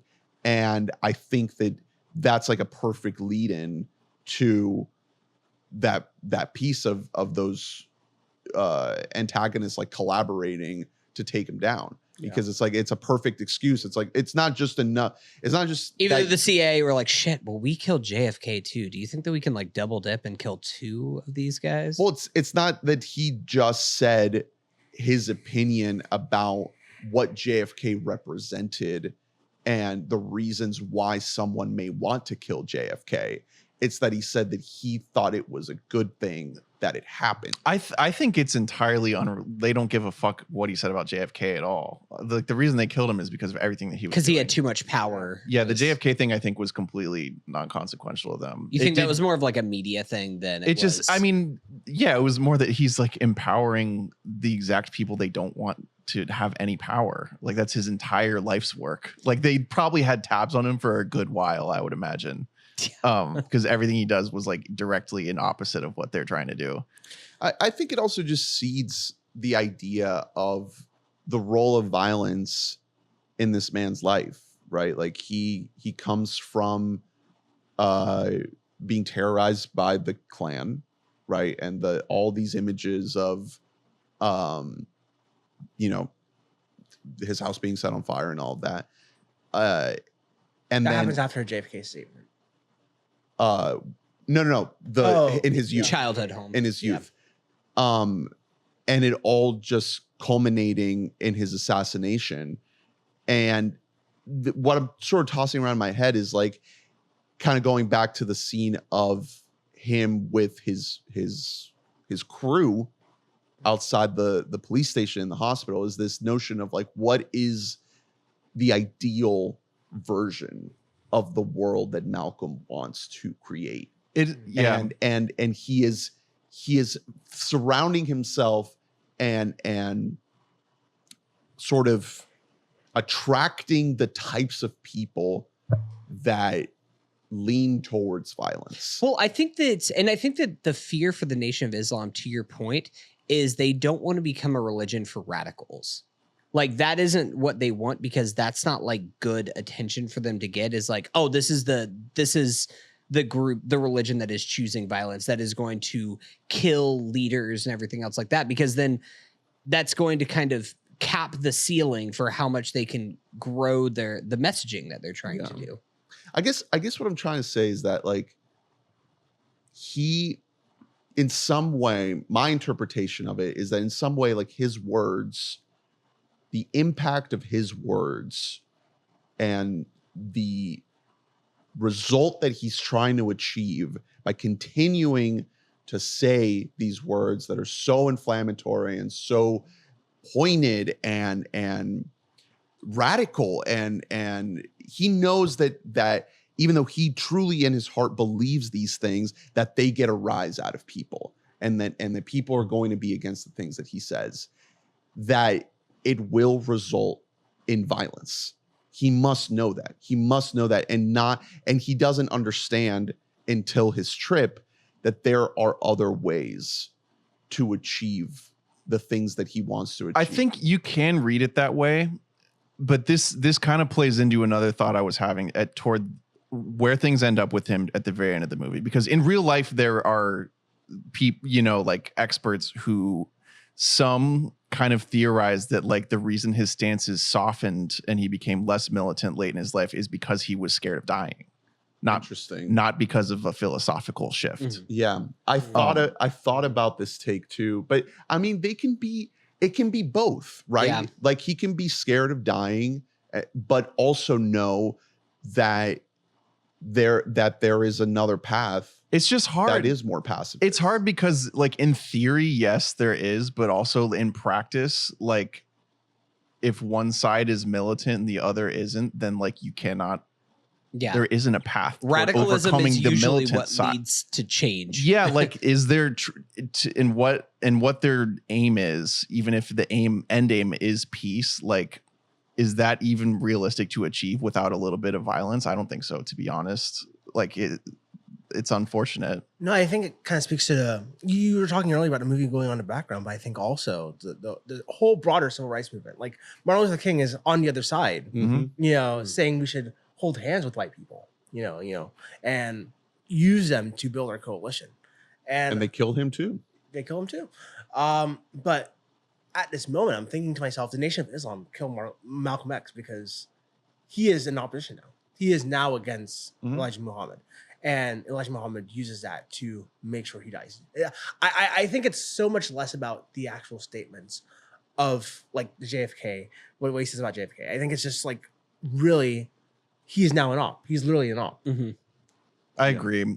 Like, yeah, I think that was utilized as like a plot, like fulcrum more than anything. Like that was him becoming an enemy of everybody. And then once he's an enemy of everybody, it's really sad. Like then the state he ends up in toward the end of the movie. It is like depressing to watch. I think where he ends up. Once he becomes an enemy of everybody, then it becomes easy for the Nation of Islam to be like, all right, you're being silenced for 90 days, and eventually you're going to be kicked out. Yeah, so he gets put on a PUP, and like so he basically so he resigns. Well, it's not like he's because it's not like once he returns back from his like his pilgrimage that he stops speaking. Like he immediately comes back, and there is still a national interest in him to know what it is that he has to say. He's holding press conferences. Yeah, he's holding the press conferences. But he's already separated though. Yeah, exactly. He says that it's separated, and he's just like, I no longer think I'm just like a guy these radical ideas. He's just like, I do think like, what does he say? Like, we need to take a mental and cultural migration back to Africa is like his quote that he says. That like,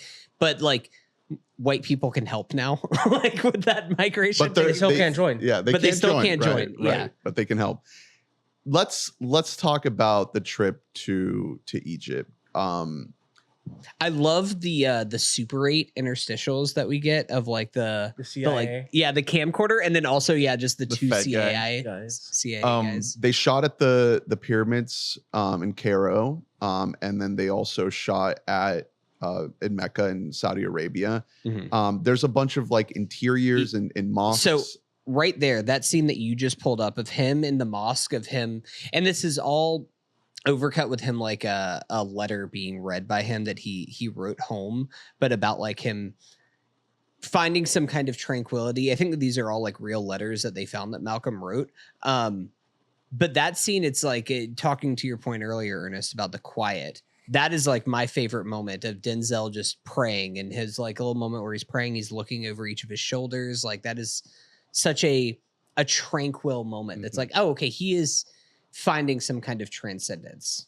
It's also, it looks beautiful. Yeah. They're fucking there. It's a lot of just real stuff. It's not New Jersey. No, it's not New Jersey. It's not Jersey Shore. Yeah. I think if this is a 10-minute sequence of a 3.5 hour movie, I think this is the best stuff that Spike Lee has ever done. Wow. It really moved me because Malcolm X is someone who has become this caricature of like militant, like black extremism and like, you know, this example of like what not to do in order to be a good, you know, functional, like opposition, like radical of oppression, opposing your oppression. And to see this depiction of someone who is like not that, like someone who is like so affected by his faith and moved and transfixed and genuinely like made to feel part of this greater whole. I thought it was gorgeous. I thought it was gorgeous because ultimately, to me, like this movie is not like my personal takeaway is not a movie about someone who is defined by their extremism, who is defined by their like radical views. It's someone who's defined by their faith and his devotion to his faith and to his God, and understanding that like that was like the thing that he held most dearly, and not like these things that get written about that, you know, that caricaturize him. Go ahead. Subscribe to the Patreon where Ernest reads the Quran from the cover. Honestly, man, watching this movie, I was contemplating it. I was like, man, I'm definitely gonna read the book, the autobiography. I have it. It's sitting on my shelf. Yeah. I'm gonna read it. And I've never been a religious person ever.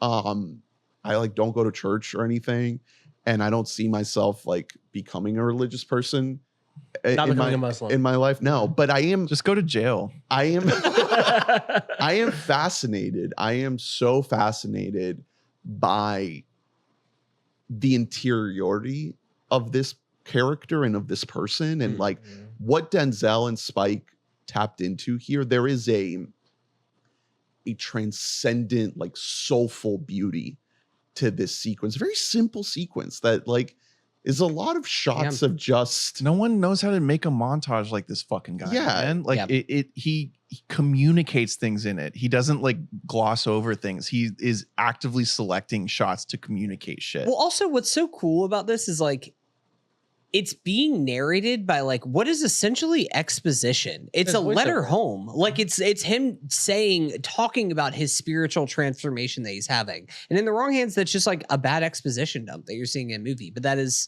the magic trick of this movie, of the performance of Spike Lee, and that it doesn't come across that way at all. So I want to introduce to Angela speaking to like reading Malcolm's the letter. Like, it works. Yeah.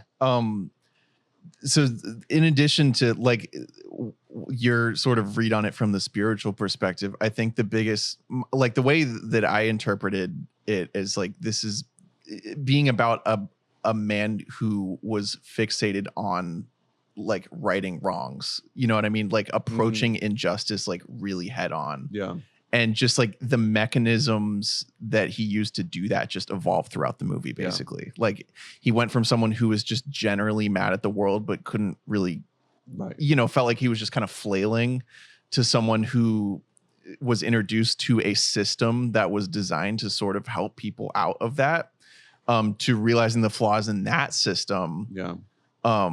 And becoming something completely independent from it, but at that point it was too late. Exactly. That's like the saddest part of this last chunk of the last movie. Like 20 minutes is an absolute tragedy, because watching it, it does the classic thing of just like he wakes up and he's like, you can just the way he's acting, he's like, yeah, I'm gonna die today. Like everyone knows. We know watching it's just brutal. And knowing that like whatever takeaway he brings from this trip, he's already Malcolm X. Like he's already inspired so much love and hate. Like people want to stand behind him and people want to kill him. And no trip to anywhere is going to change that. But what it can change is his soul and the way that he and his relationship with his faith. And I think that is, to me, like one of, if not the most beautiful thing about this movie, is that like it told this story of this man finding this faith, this connection to Islam, and it introduces it in a way that like inspires this radical thinking. And when he finds the true source of it with this trip, he doesn't throw it all away. He doesn't think like, oh, everything I learned before was wrong, and this Elijah, Muhammad, and all these people that want to kill me, like they have it wrong. It's not that. It's just, it is a more personal relationship. Yeah, he like feels it. Yeah. For the first time, instead of just like kind of thinking it. Yeah. Which, I mean, that's kind of like what religion should be in the most like poignant way, is like religion isn't necessarily something that you need to be preached at for. Like religion, spirituality, whatever. That's like a very personal thing. That is just like for you, and like you can go to church or do whatever, like mosques or whatever, like floats your boat. But like at the end of the day, like this should be something that is for yourself. It should be for your own soul. Yeah. That's why to me, like, I will always think of Malcolm X in the way most people think of Malcolm X, giving a speech and inspiring people and doing his thing. But I think after watching this movie, I'm going to think of him like by himself on his knees at the mosque, praying.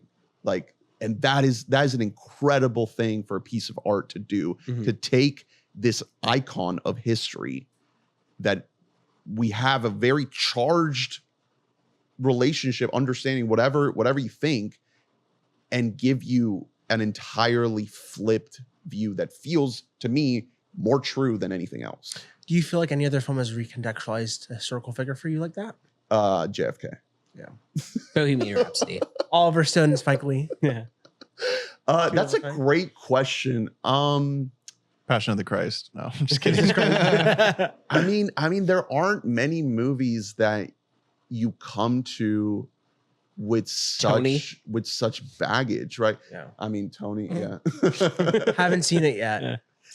That's a great question. Let me think about that. Well, the reason that there isn't an obvious answer is because it's really rare to get a movie like this is willing to give you a full, like a 360 view of a human being. It shows a lot of fucking warts. It shows him at his absolute worst. And J. Robert best. Oppenheimer. It just it gives you all of it. Like he's trying to give you just basically a full-bodied perspective on this guy, and he's not trying to tell you what to think with it. You know what I mean? He's just kind of assuming that if you see it, you'll get there. So yeah, we got to get to just generally the way the movie ends. It's his last day. We see Giancarlo. He knows he's gonna die. The moment you see that guy, I'm like, he's killing Malcolm X. I have to admit, sometimes I think Giancarlo is not great. He barely does it. He has one line. Moment he comes in and sits in the front row and makes a face at Malcolm like, "Hey, I'm about to murder you." Is that clear enough? He's such a theater actor. Sometimes it works. Sometimes it's he does the thing. He does what then became like his hallmark in Breaking Bad, which is the smiling at the little girl and then this face like slowly just becoming scowl. He's honestly Spike needs to save him because he's been typecast as Gus type characters for too long. He needs to go back. He is due for a re-spike. He should play like a silly sitcom dad. Let's do like a remake of like Being There, but starring Giancarlo Esposito. We should do The Cosby Show. Call it that. Keep the name. The name's really hot. Everything is exactly the same, except this time they follow him behind. They follow him behind the scenes. He's not even Cliff Huxtable. He's Bill Cosby. He's like Bill Cosby. But yeah, they come in. Yeah, you have this unbelievable sense of dread for the last like probably half hour. So this is, when the wife decides to come and Angela Bassett brings the kids, and you're like, no, stop it. Look, and while this is happening, Sam Cooke's Change Gonna Come is playing, and that is like perfect. I'm choking up. Just like while this is all happening, like this is crazy. We finally get the double dolly shot. We've been waiting for it all movie to see that dang double dolly. And it's perfectly used here because to the point, like Malcolm knows that he is going to die. And it gives like this sleepwalking effect. This like that he's just moving through the motions. The world is moving around him at this point in time, but he's also at a state of acceptance. Like he's like, I will be a martyr. And then it's that double dolly is interrupted by the woman in the street, just like, I know who you are. Don't worry. Jesus will protect you. Hard cut to inside the dressing room. I thought that was an interesting moment with that lady because it's like, that's not who Malcolm's fighting for. It is. And yet it is, right? He's fighting for all black people. Is that lady black? Yeah, she's black. Yeah. Oh, okay. It's not some white lady. Yeah, she's a black woman. I mean, yeah, she's from a different props religion. to you for not seeing color, though. I did not remember that scene correctly. Maybe I read her as like brown or something, like Puerto Rican. I was wondering though while watching if she was like a significant person, like in history or something, like in real life. I mean, like just because the performance wasn't incredible. You know what I mean? Kind of like the end of like Sinners, where you're like, well, that guy's not an actor. Yeah, she's definitely black. I'm saying now. Did you doubt us? But the fact that she is Christian, like that is part of what I was trying to get. Would at. It be more effective if she said Allah was protecting you? Yeah. Well, I think to that point, like to call back to earlier, the first time that Malcolm is on the streets, like handing out flyers to people, he's like, heaven isn't out, like all of your problems are still here. We can have heaven right here on earth right now. I think just like as a religion as a whole, Christianity is much more focused on the like, do good things now. And then eventually when you die, you'll end up in like this great holy place.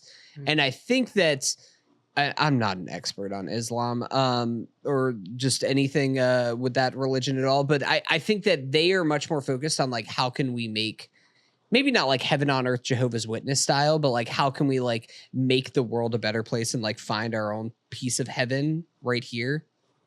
I mean, that's kind of what I was trying to say earlier, is like I think this movie has done more than almost any other piece of art I can recall in recent memory to make me interested in learning about Islam. Like that's just something that I've never felt interested in a major way. And we are so like the Islamophobia in modern America, like always, but particularly in like 21st century America, is like so horrible that you all you know are these terrible stereotypes, and you have to go out of your way to learn what the truth actually is. Which is that it's another, you know, it's another religion which can be utilized for great things or it can be twisted and warped and used to like seize power over people, just like Kamal, you know? Exactly. Yeah. Islam, not great for women in general. None of them, you know, most of the religions aren't super hot on women. Here's the thing, is that that's not too different for every religion, unfortunately. Real quick, before he actually dies, I did want to back up to the scene right before this, because at this point, this is when throughout like this whole back half of the movie, Malcolm's family is like constantly getting the phone calls, the death threats, all of that. And he's staying at the hotel, and that's when we get the second like youth dance scene, but this time it just has a completely different feel to it. This like harsh red lighting that is in there. I don't remember what song it was, but literally like the second word of the song was shotgun. Yeah. Like it's crazy. It's like it just everything about it feels bad. Instead of like being with the kids and dancing in the moment, we're on the outside of the dance floor with just like Giancarlo and crew like scouting it out, because they know that this is where Malcolm is giving a speech tomorrow. So we have to like find the entry and exit points of this whole building. And then we're cutting back also to Malcolm in the hotel room, and again, just great shot, Spike here. We get the moment of him like kind of going insane, sitting on the edge of the bed, and the camera going full 360 spin on him. And the shot where it reveals the mic. Yeah, the bug. A lot of really cool filmmaking stuff going on. And again, in scenes where we could be feeling the runtime of the movie, instead, like there's something for us to look at. Yeah. You know, it just keeps happening. The shooting scene, way crazier than I would expect. About the smash cuts that happen early in the movie. That's like crazy filmmaking. I love how he shoots the shooting. It is wild. It's crazy. It's just way more than anyone else would show. Yeah. Like it is like insane action, like stunt work. You know, it's just like a full throated. Again, not entirely sure like how we aren't giving away Oscars for this level of filmmaking on every single level, but what the fuck ever. It is so captivating, and it's a way to put an exclamation mark on something that we all know is happening. Like we all know this is about to happen, but we don't know what's going to happen like that. And the exclamation point is like 12 other gunshots after he's taken a shotgun to the ribs. Like it's like go over and they just it's like great fucking job, Giancarlo. You really got him. This sort of ties into the point I was making earlier about like the violent nature of this world that Malcolm has surrounded himself by, right? And like his vision is for a peaceful world, and yet he has embedded himself in a violent world, and he was born in a violent world. Like it's the world. It comes from violence, like and it brews more violence. So it's like this explosion of violence that is this scene of his assassination. It's so sad because it's like a stamp on like this disillusionment. Because it's not what he wanted, right? It's not what he wanted. But I also think that, you know, to the point that we were kind of circling around earlier of like, is it possible that there was some other way to achieve these goals, right? Like that his undoing, his assassination, is this moment of realization of like, wow, I cause this? Did I bring this upon myself? I feel like the answer is hard no, because like, whether or not the Nation of Islam was after his ass, like he was going to be assassinated, maybe just in like a much more clean and like clinical way. Mm-hmm. But like the CIA would have gladly just taken him out in the hotel room or whatever. Yeah. Like, Right. And they already were bugging all of his shit. Yeah. Like we have our answer in real life because they did it to Martin Luther King, the most nonviolent protester who ever lived. They did it. Yeah. So it really is like, how can you overcome when the world is like that? They did. It's so hard. They did to Fred Hampton. They've done it to like and literally every like it's just, person who is. It's like a moral conundrum that's really, really upsetting to think about, because the manner in which it was done, obviously is partially a result of like the milieu of his life, but like it was just gonna happen. It was just inevitable. The whole movie, you feel it being inevitable, partially because we know it's gonna happen. And I think that is like the point to Malcolm like saying the statement of like I know like I'm going to be a martyr. Like I think that he does have an inclination, like at least in the movie, that is the day, like that is his death day that he is going to. But he's saying that because he knows that, like, regardless, his death is coming at some point. Like, it's happening. They're getting nonstop calls. Like, he knows he's being tapped. He knows who's fucking doing it. Mm-hmm. He knows both of the sources that are doing it. And I can mention a scene where he walks in with the guy, and Angela Bassett is on the phone, and it's being bugged. And then immediately afterwards, he's like, the Nation of Islam wants me to wire your card out. When you turn the ignition, it blows up. And I'm like, that's real tough. That was crazy when he walked in and said that. It's like, damn, bro. And if that actually happened. If he just did it and he never said it. Yeah, his homie was like, yo, I was going to kill you. Bad news. Yeah. He's like, I have good news and bad news. I picked well in the diner that day. Yeah, really.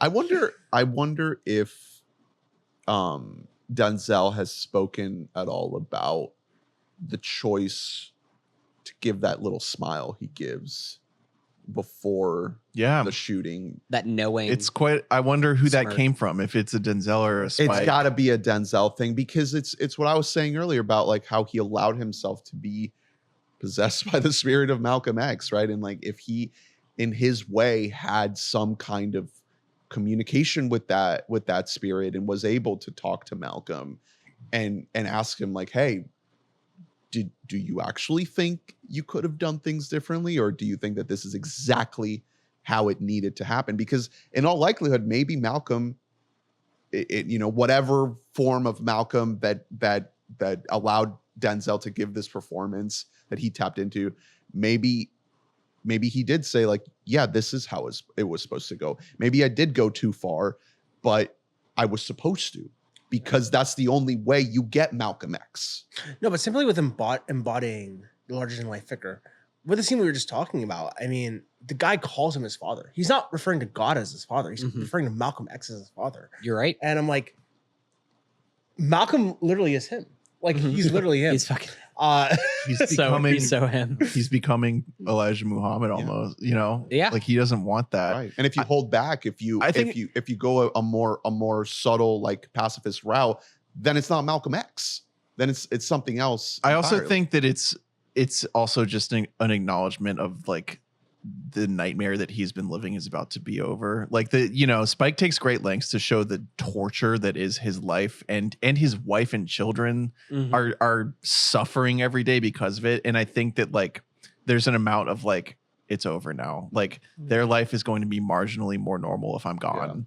Yeah. That's so fucking sad. It is. It's tragic. And then you don't even have time to sit in that, because then there's like insane like staircase stunt work scenes that follow. Yeah.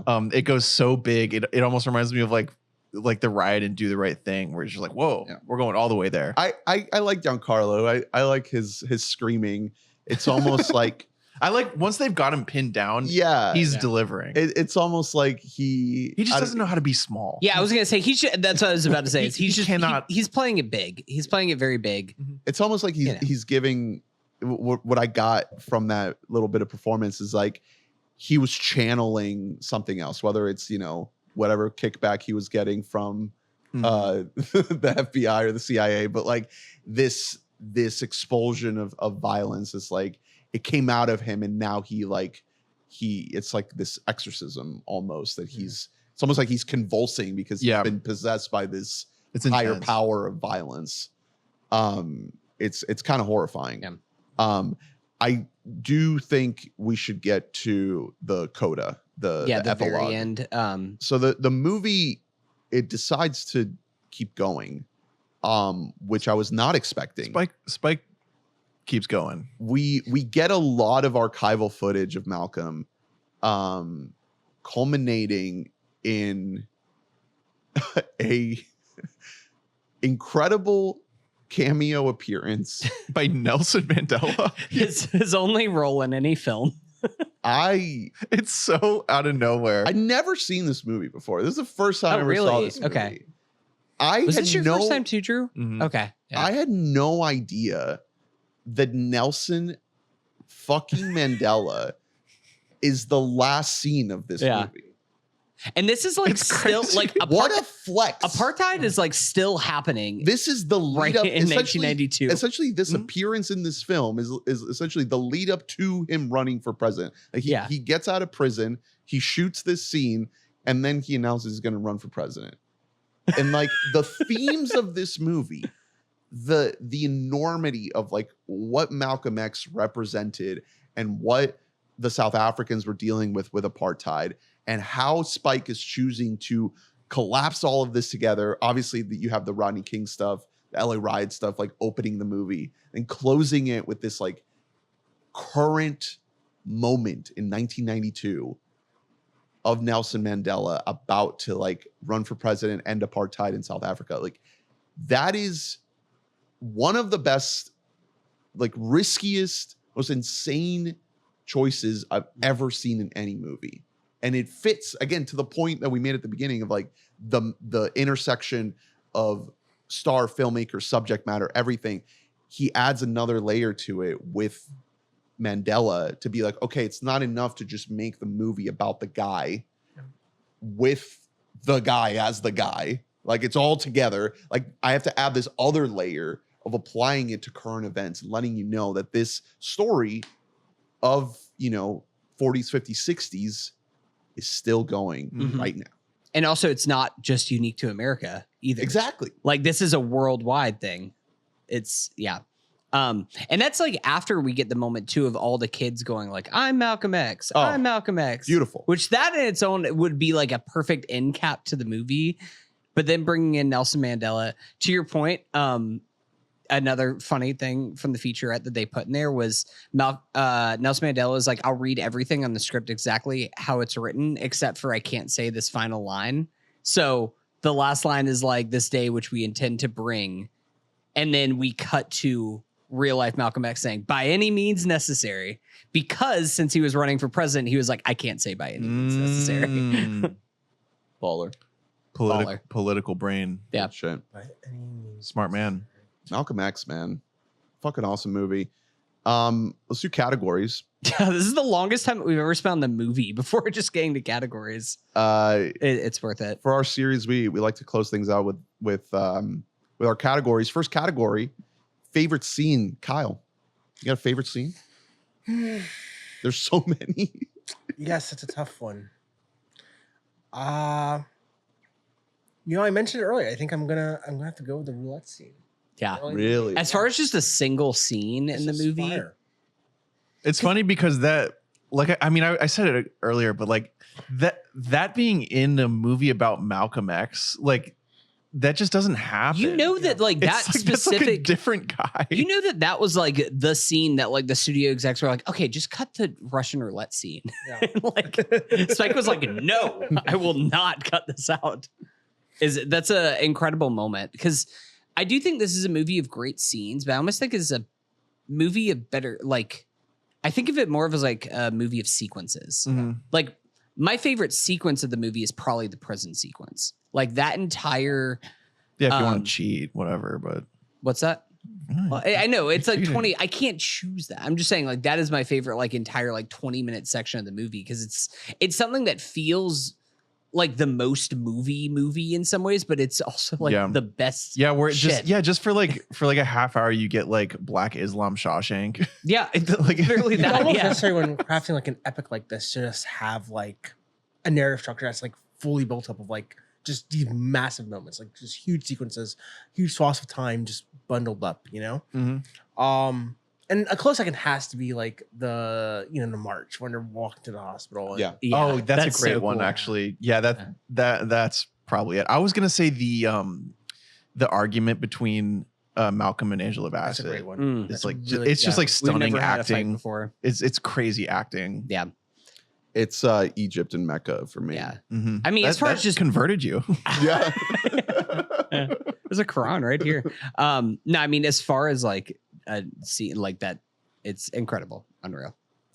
Most iconic moment, probably any of the speeches. Mhm.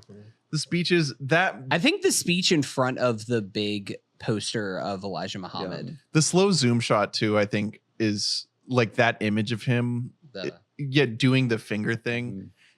We need to have a discussion. Did Jeff Goldblum steal the finger thing from Malcolm X? Is he allowed to do that? He's the only allowed other to do guy that. who consistently puts fingers up Yeah. to his face like yeah. that. Oh man. We just Most need- iconic moment. yeah, like when you think That of this brother's movie- starving. Yeah. That yeah, brother's the starving. There you go, made a meme out of it. Yeah, yeah. Or table, yeah, that's- Memes are the new iconic moments Mhm. in some of these for real. I think I'd go with the mosque, him by himself at the mosque. Like me personally. Is that the iconic? Like, I know for you, but I'm just thinking for Well, like, if- for Malcolm speaking- X. What's your definition of icon? Because in a certain way, he's dead right. Oh, that's true. Yeah. that's damn true. Also, in that sequence, him doing the 7 laps around, I think Harab is what it's called. The big. yeah. Big Would you thing. guys go to Mecca? I don't Yeah. think we're allowed. Let's have like a group trip to Israel. Like a I voice would trip go to there. Israel. Yeah. A pod I- hajj. I think I'd like to Make go sure to you like subscribe to the Patreon. We're trying to go to Mecca. the boys are going to Well, Saudi we wanna Arabia do a and fight live the Assadi pod. regime. We're doing a live pod in Mecca. Apparently, they had to shoot that with a second unit because you're not allowed in unless you're Muslim. Yeah. So like Spike was not there. We can lie. Yeah, Yeah, I was like, we are they could gonna lie, fact yeah. check? We should do a live pod on Paw Patrol: The Dino Fury From Mecca. from Mecca. Yeah. I don't know what that Dino movie's called. Paw Patrol Dino movie. The second one's called Paw Patrol Mighty Movie. Yeah. And the first one's called Paw Patrol the movie. Paw Patrol, the Dino movie. Yeah. Yeah. And how many minorities are like attacked in the Paw Patrol movies? you know that cop dog. propaganda That, bullshit. that cop dog, I have a bad feeling about it. I had an old neighbor raising these 2 little kids, and the little boy was like 7 or 8 years old, and he was getting really into Paw Patrol. It's like, Oh, no. man, That still this feels a kid- little old for Paw Patrol. Isn't that movie show for toddlers? No. I man. don't know, 8 years man. old? I don't even know anymore. No, there's like, some what pretty. things are- There's gore. No. I think it's. I Those think. dogs bite. I've heard Lynchian thrown around for Yeah. the show. Yeah. Really, really unfortunate category that for some reason we still have on here. I knew. Recaging, re-Robin, re-Tom and Couch. So where would we put? No, they. I mean, they all have. Wait, a They place. all So, have to go in there. Nick Yeah. Cage? Yeah, Yeah. Nick Cage. Who are the other 2? Tom Cruise, Tom Hanks, and Robin Williams. Okay. Let me cook. Yeah, please. Okay. Nick Calculating. Cage. I'm gonna say Baines. For Nick Cage. Really? I'm gonna say we're Baines. we're cross racing. Well, Kyle is. You know, I might not. So I was gonna put them all in like clan hoods or something. is the guy who converts Malcolm X to the Nation of Islam. Nick Cage's like, I can't personally join it, but you gotta check this thing out. Tom Cruise. But I think it works. I want to make Tom Cruise the white teacher at the beginning who tells him to be a carpenter. Oh. You think Tom Cruise might might really chew on those words a little bit there? Might chew up that script a little bit. Exactly. We'll make let's make Tom Hanks Malcolm X. Okay. Yes, that's the Norman Jewison version is Tom Hanks as Malcolm. Yeah. The last one is Robin Williams. Yeah.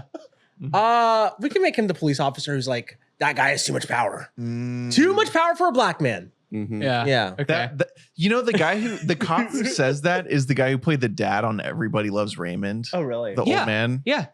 I was like, hey, What about Robin I just Williams watched, as Elijah Muhammad? Robin Williams as Elijah Muhammad would be great. Like, he I see you gotta marry a woman. Only if she half your age. Plus 7. like soft Robin. That was like goofy. I don't know what the fuck. I don't know what that was. There. You've been hanging out with Mickey too much. I think that like Good Will Hunting Robin could be the priest that tries for like 1 second to be like, hey, God loves you, and Malcolm's like, shut up. The prison priest. Yeah. You want a cig? Anyway, Christianity. He's like, no, thank you. I'm good. Maybe they're just all the clan. You should have like an alternate version for like primarily like black movies of like 4 black actors. Well, I think it's more fun if we just try and put Tom Cruise and Robin Williams. The previous series that we've done. But who is the white Malcolm X? I think it just is Tom Hanks. The other person who's played Malcolm X power. is Kingsley Bandera in One Night in Miami, right? Yes. Is that the only other time? Yeah. Who else has portrayed Malcolm X? I remember Kingsley Bandera just being a huge thing because it's like, Was Kingsley Bandera? He's in Ali. I wonder who in the Michael Mann Ali. Yeah. Oh, who plays him? Gotta be tasteful. One Night Only. Not One Night. One Night Only. That's One Night in Miami. That Malcolm X here, One Night Only was his opinion on a sex ban. I feel it was a little controversial. This is the one and night I believe that we should only have sex 1 day a year.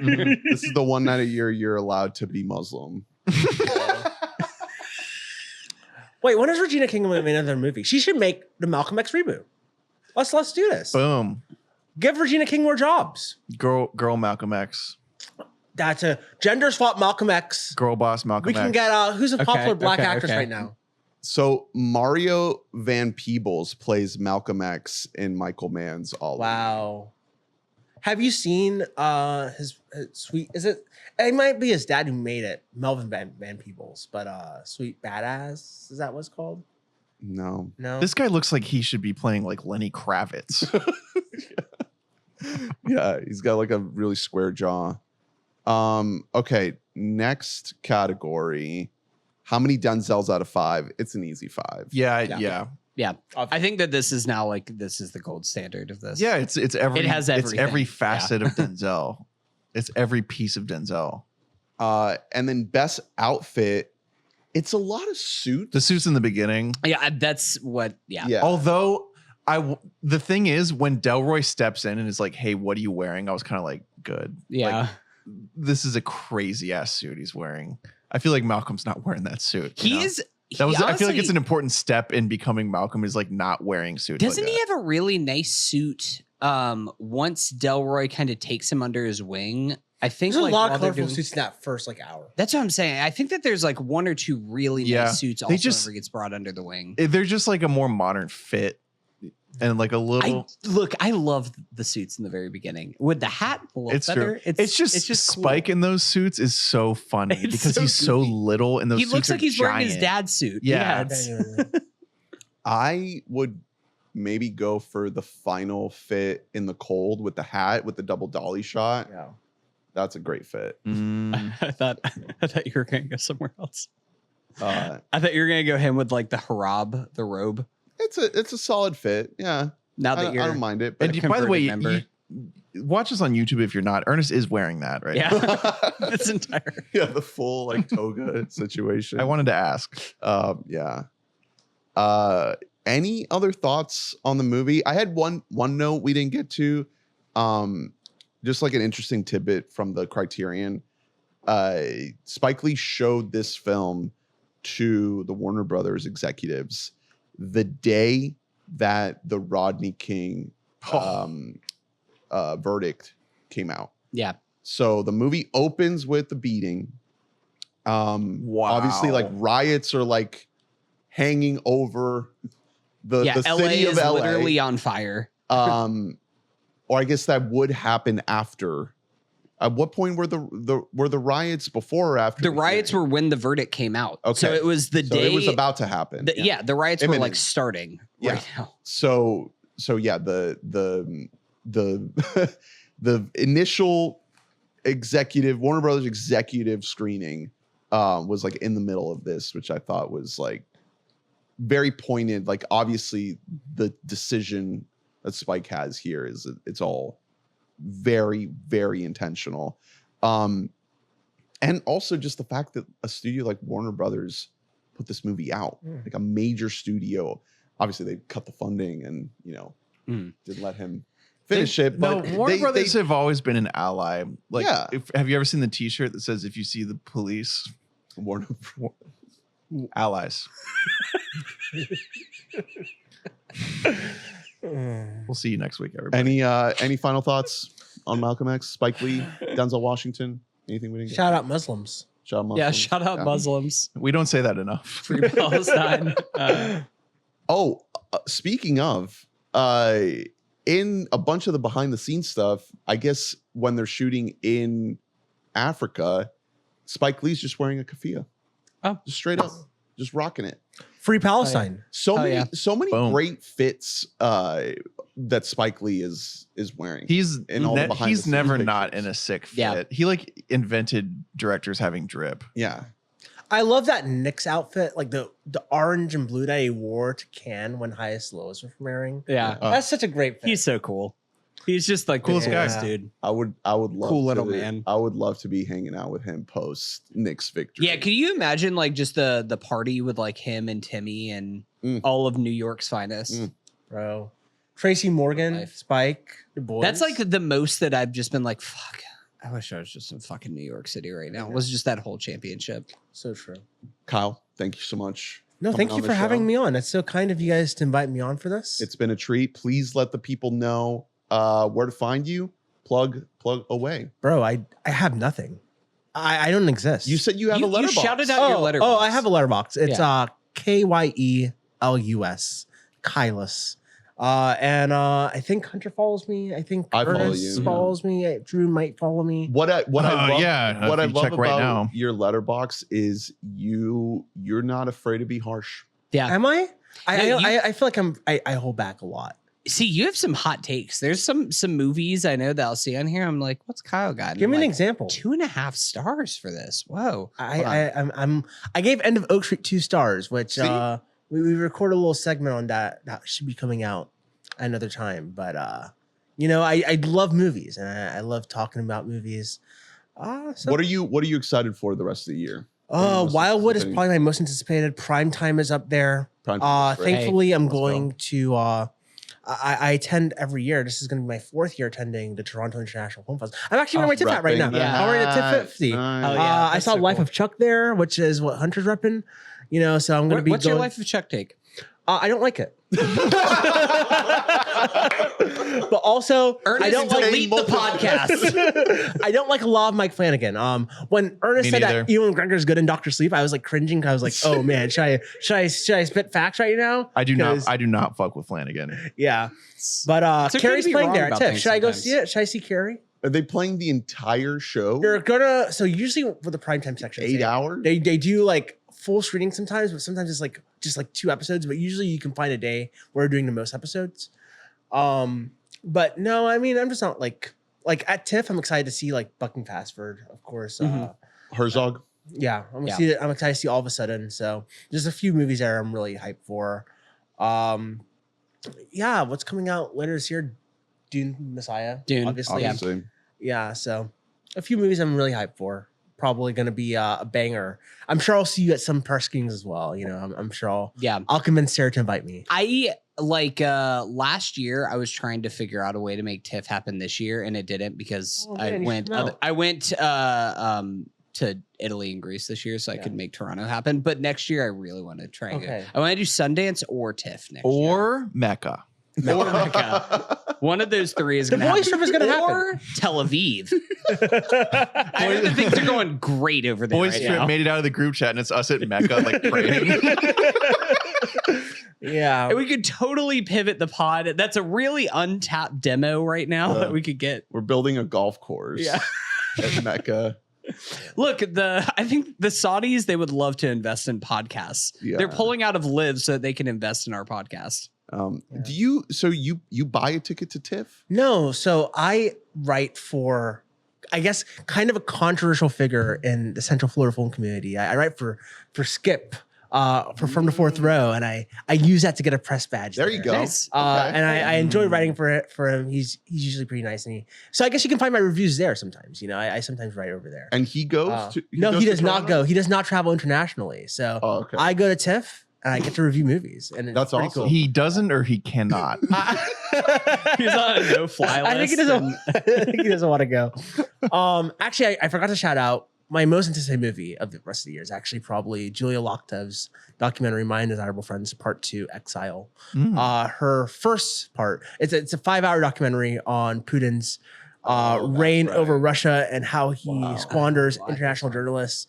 The first part is incredible. It's a stunning documentary. It's on Mubi if you have it, but it starts off right at the start of the Russia-Ukraine war, and it's basically Putin's efforts to make sure that these journalists cannot report on any of the misgivings that he's doing in Ukraine. And part 2, the final part, is playing at Venice this year, and it's playing at NIF, and I'm doing everything in my power. I'm like, man, I'm tempted to go to NIF just for one day. Just go up, see it, come back down, man. I'm tempted because I don't think it'll ever play in a theater down here. Yeah, So- probably not. You're into some cool shit. I'm reminding myself now. I think the first conversation I ever had with you, you told me your favorite movie of last year was Surratt. Oh yeah, well that's And just I was like, this guy knows fucking balls. Yeah, that's ball nowhere over here. yeah. Fucking Surratt. No, Surratt's incredible. I love Surratt. Plug in Oliver Lachey, man. Gotta watch Surratt if you haven't watched it. I need to see more of his films. Really, really good. I 'Cause haven't seen Fire Will Come Back. That's the only one I've seen from him. that movie is probably like one of the most depressing movies that I've seen in years. But it also has like some of the best sound design you will ever hear in a movie. Did you ever listen to his interview with Sean Fennessy? I didn't. There's a really funny part of that interview where he's like, Sirat, you don't watch Sirat. Sirat happens to you. It's very funny. I actually have a very funny Oliver Lachey story. I was at the North American premiere at Surratt at TIFF. And I raised my hand and he asked my question. I was like, can I spoil Surratt on the podcast, on the Malcolm X podcast? That probably feels like I shouldn't do that. At the 240 mark. I think you're fine at this point. 240 to Drew, be careful. Oh, you haven't seen Surratt? Tread carefully. No. He's about to spoil Surratt. I listen. There's a lot of movies. You have to read Nothing for that against one, Surratt. so I don't think that one would work for you. No, but I'm like, hell? I want the crap. No, I was like, I'm curious about the narrative shift because the daughter is not mentioned at all in the second half of the movie. And he just gave like a 5-minute answer about like the long-winded philosophy of like just like how life moves on, and you can't really like in his beautiful his beautiful voice. He's very tall. He's like 6'8", and I was just like he was just towering over me, just talking to me about like how we life just happens. Sometimes, what happened to that man in life? What horrible travesties have happened to him that he's just like, he seems sometimes people die. Like, I don't know what to tell you. Just people die sometimes. Exactly. He seems so at peace. Yeah. He's like muscular, like long hair, tall. Is the Sean Fennessy interviews worth listening to? Because whenever I listen to the big picture, I always skip the second half. I just like he is a tune out great after interviewer. I just tune out. He after he actually is Fennessy very skilled at interviewing. Okay. In a way that like most like pundits are not. Yeah. You know what I mean? Where they just want to hear themselves. He has questions that are better than like 90% of them. Like, obviously, some directors are just not as interesting. Yeah. To like, even like if you can be the best interviewer in the world, but if somebody like does not really have a lot of interesting things to say, then it won't be as interesting of an interview. But especially for movies that you like, Highly recommend. Yeah, if it was your favorite movie, Yeah. you got it. Yeah. Yeah, you got to listen. Well, I Yeah. appreciate it. You put me on. You guys Yeah. put me on. So I also- love plugging other podcasts on this podcast. Well, if we can't make it to Mecca, maybe the next best thing would be the Rivoli in Yeah. Toronto. Oh my gosh. So maybe send a I picture. actually Shit. ate there last year. I'm gonna show you guys photos after the podcast. No way. It's so bad. Did you eat outside? I Like, ate in at the Rivoli. I ordered the nachos. It's the worst nachos I've ever had. The food is actually that garbage. makes it so much But, better. Yeah. I'm kind of glad. It's yeah, I'll bad. show you photos after this pod ends when we Wow. in 5 minutes. So All right. Thank you all for listening. Please rate and review and subscribe, like and comment. Let us know your thoughts on Malcolm X. Get every episode in your inbox at webottommike.net. Join the Discord at patreon.com/webottommike.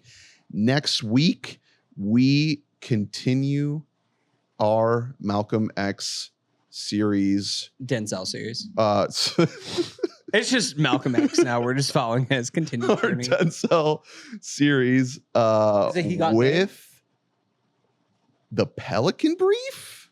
Oh, Julia shit. Roberts. Question mark? Hell yeah. The Denzel? Pelican Brief. Okay, that's the next one. I guess we're skipping. You make the rundowns of these things. I guess we're skipping Much Ado About Nothing, which he Yeah. has Kenneth like. Branagh? we talked about that one, and then we were like, we have to cut these. We cannot do 35 Denzel. He has like a side, like a supporting part in. I'll probably end up checking it out. Why not? Yeah. But yes, it is the legal thriller, The Pelican Brief, an Alan J. Pakula film. Stick around for that. Plus thoughts on Resident Evil. Paw Patrol Dino Man. I will say, Death at Camp A lot of Miasma thoughts. Yeah, is right here, and we still talk about our most anticipated movies of the year. I cannot fucking wait for that shit. we still haven't talked about Widow's Bay. Yep. So maybe we'll do a Widow's Bay podcast. But yeah, more Denzel, getting back into the swing of Denzel. Thanks again, Kyle. We'll have you on again soon, I hope. Please, hopefully. We'll see you next time. Bye-bye. Bye.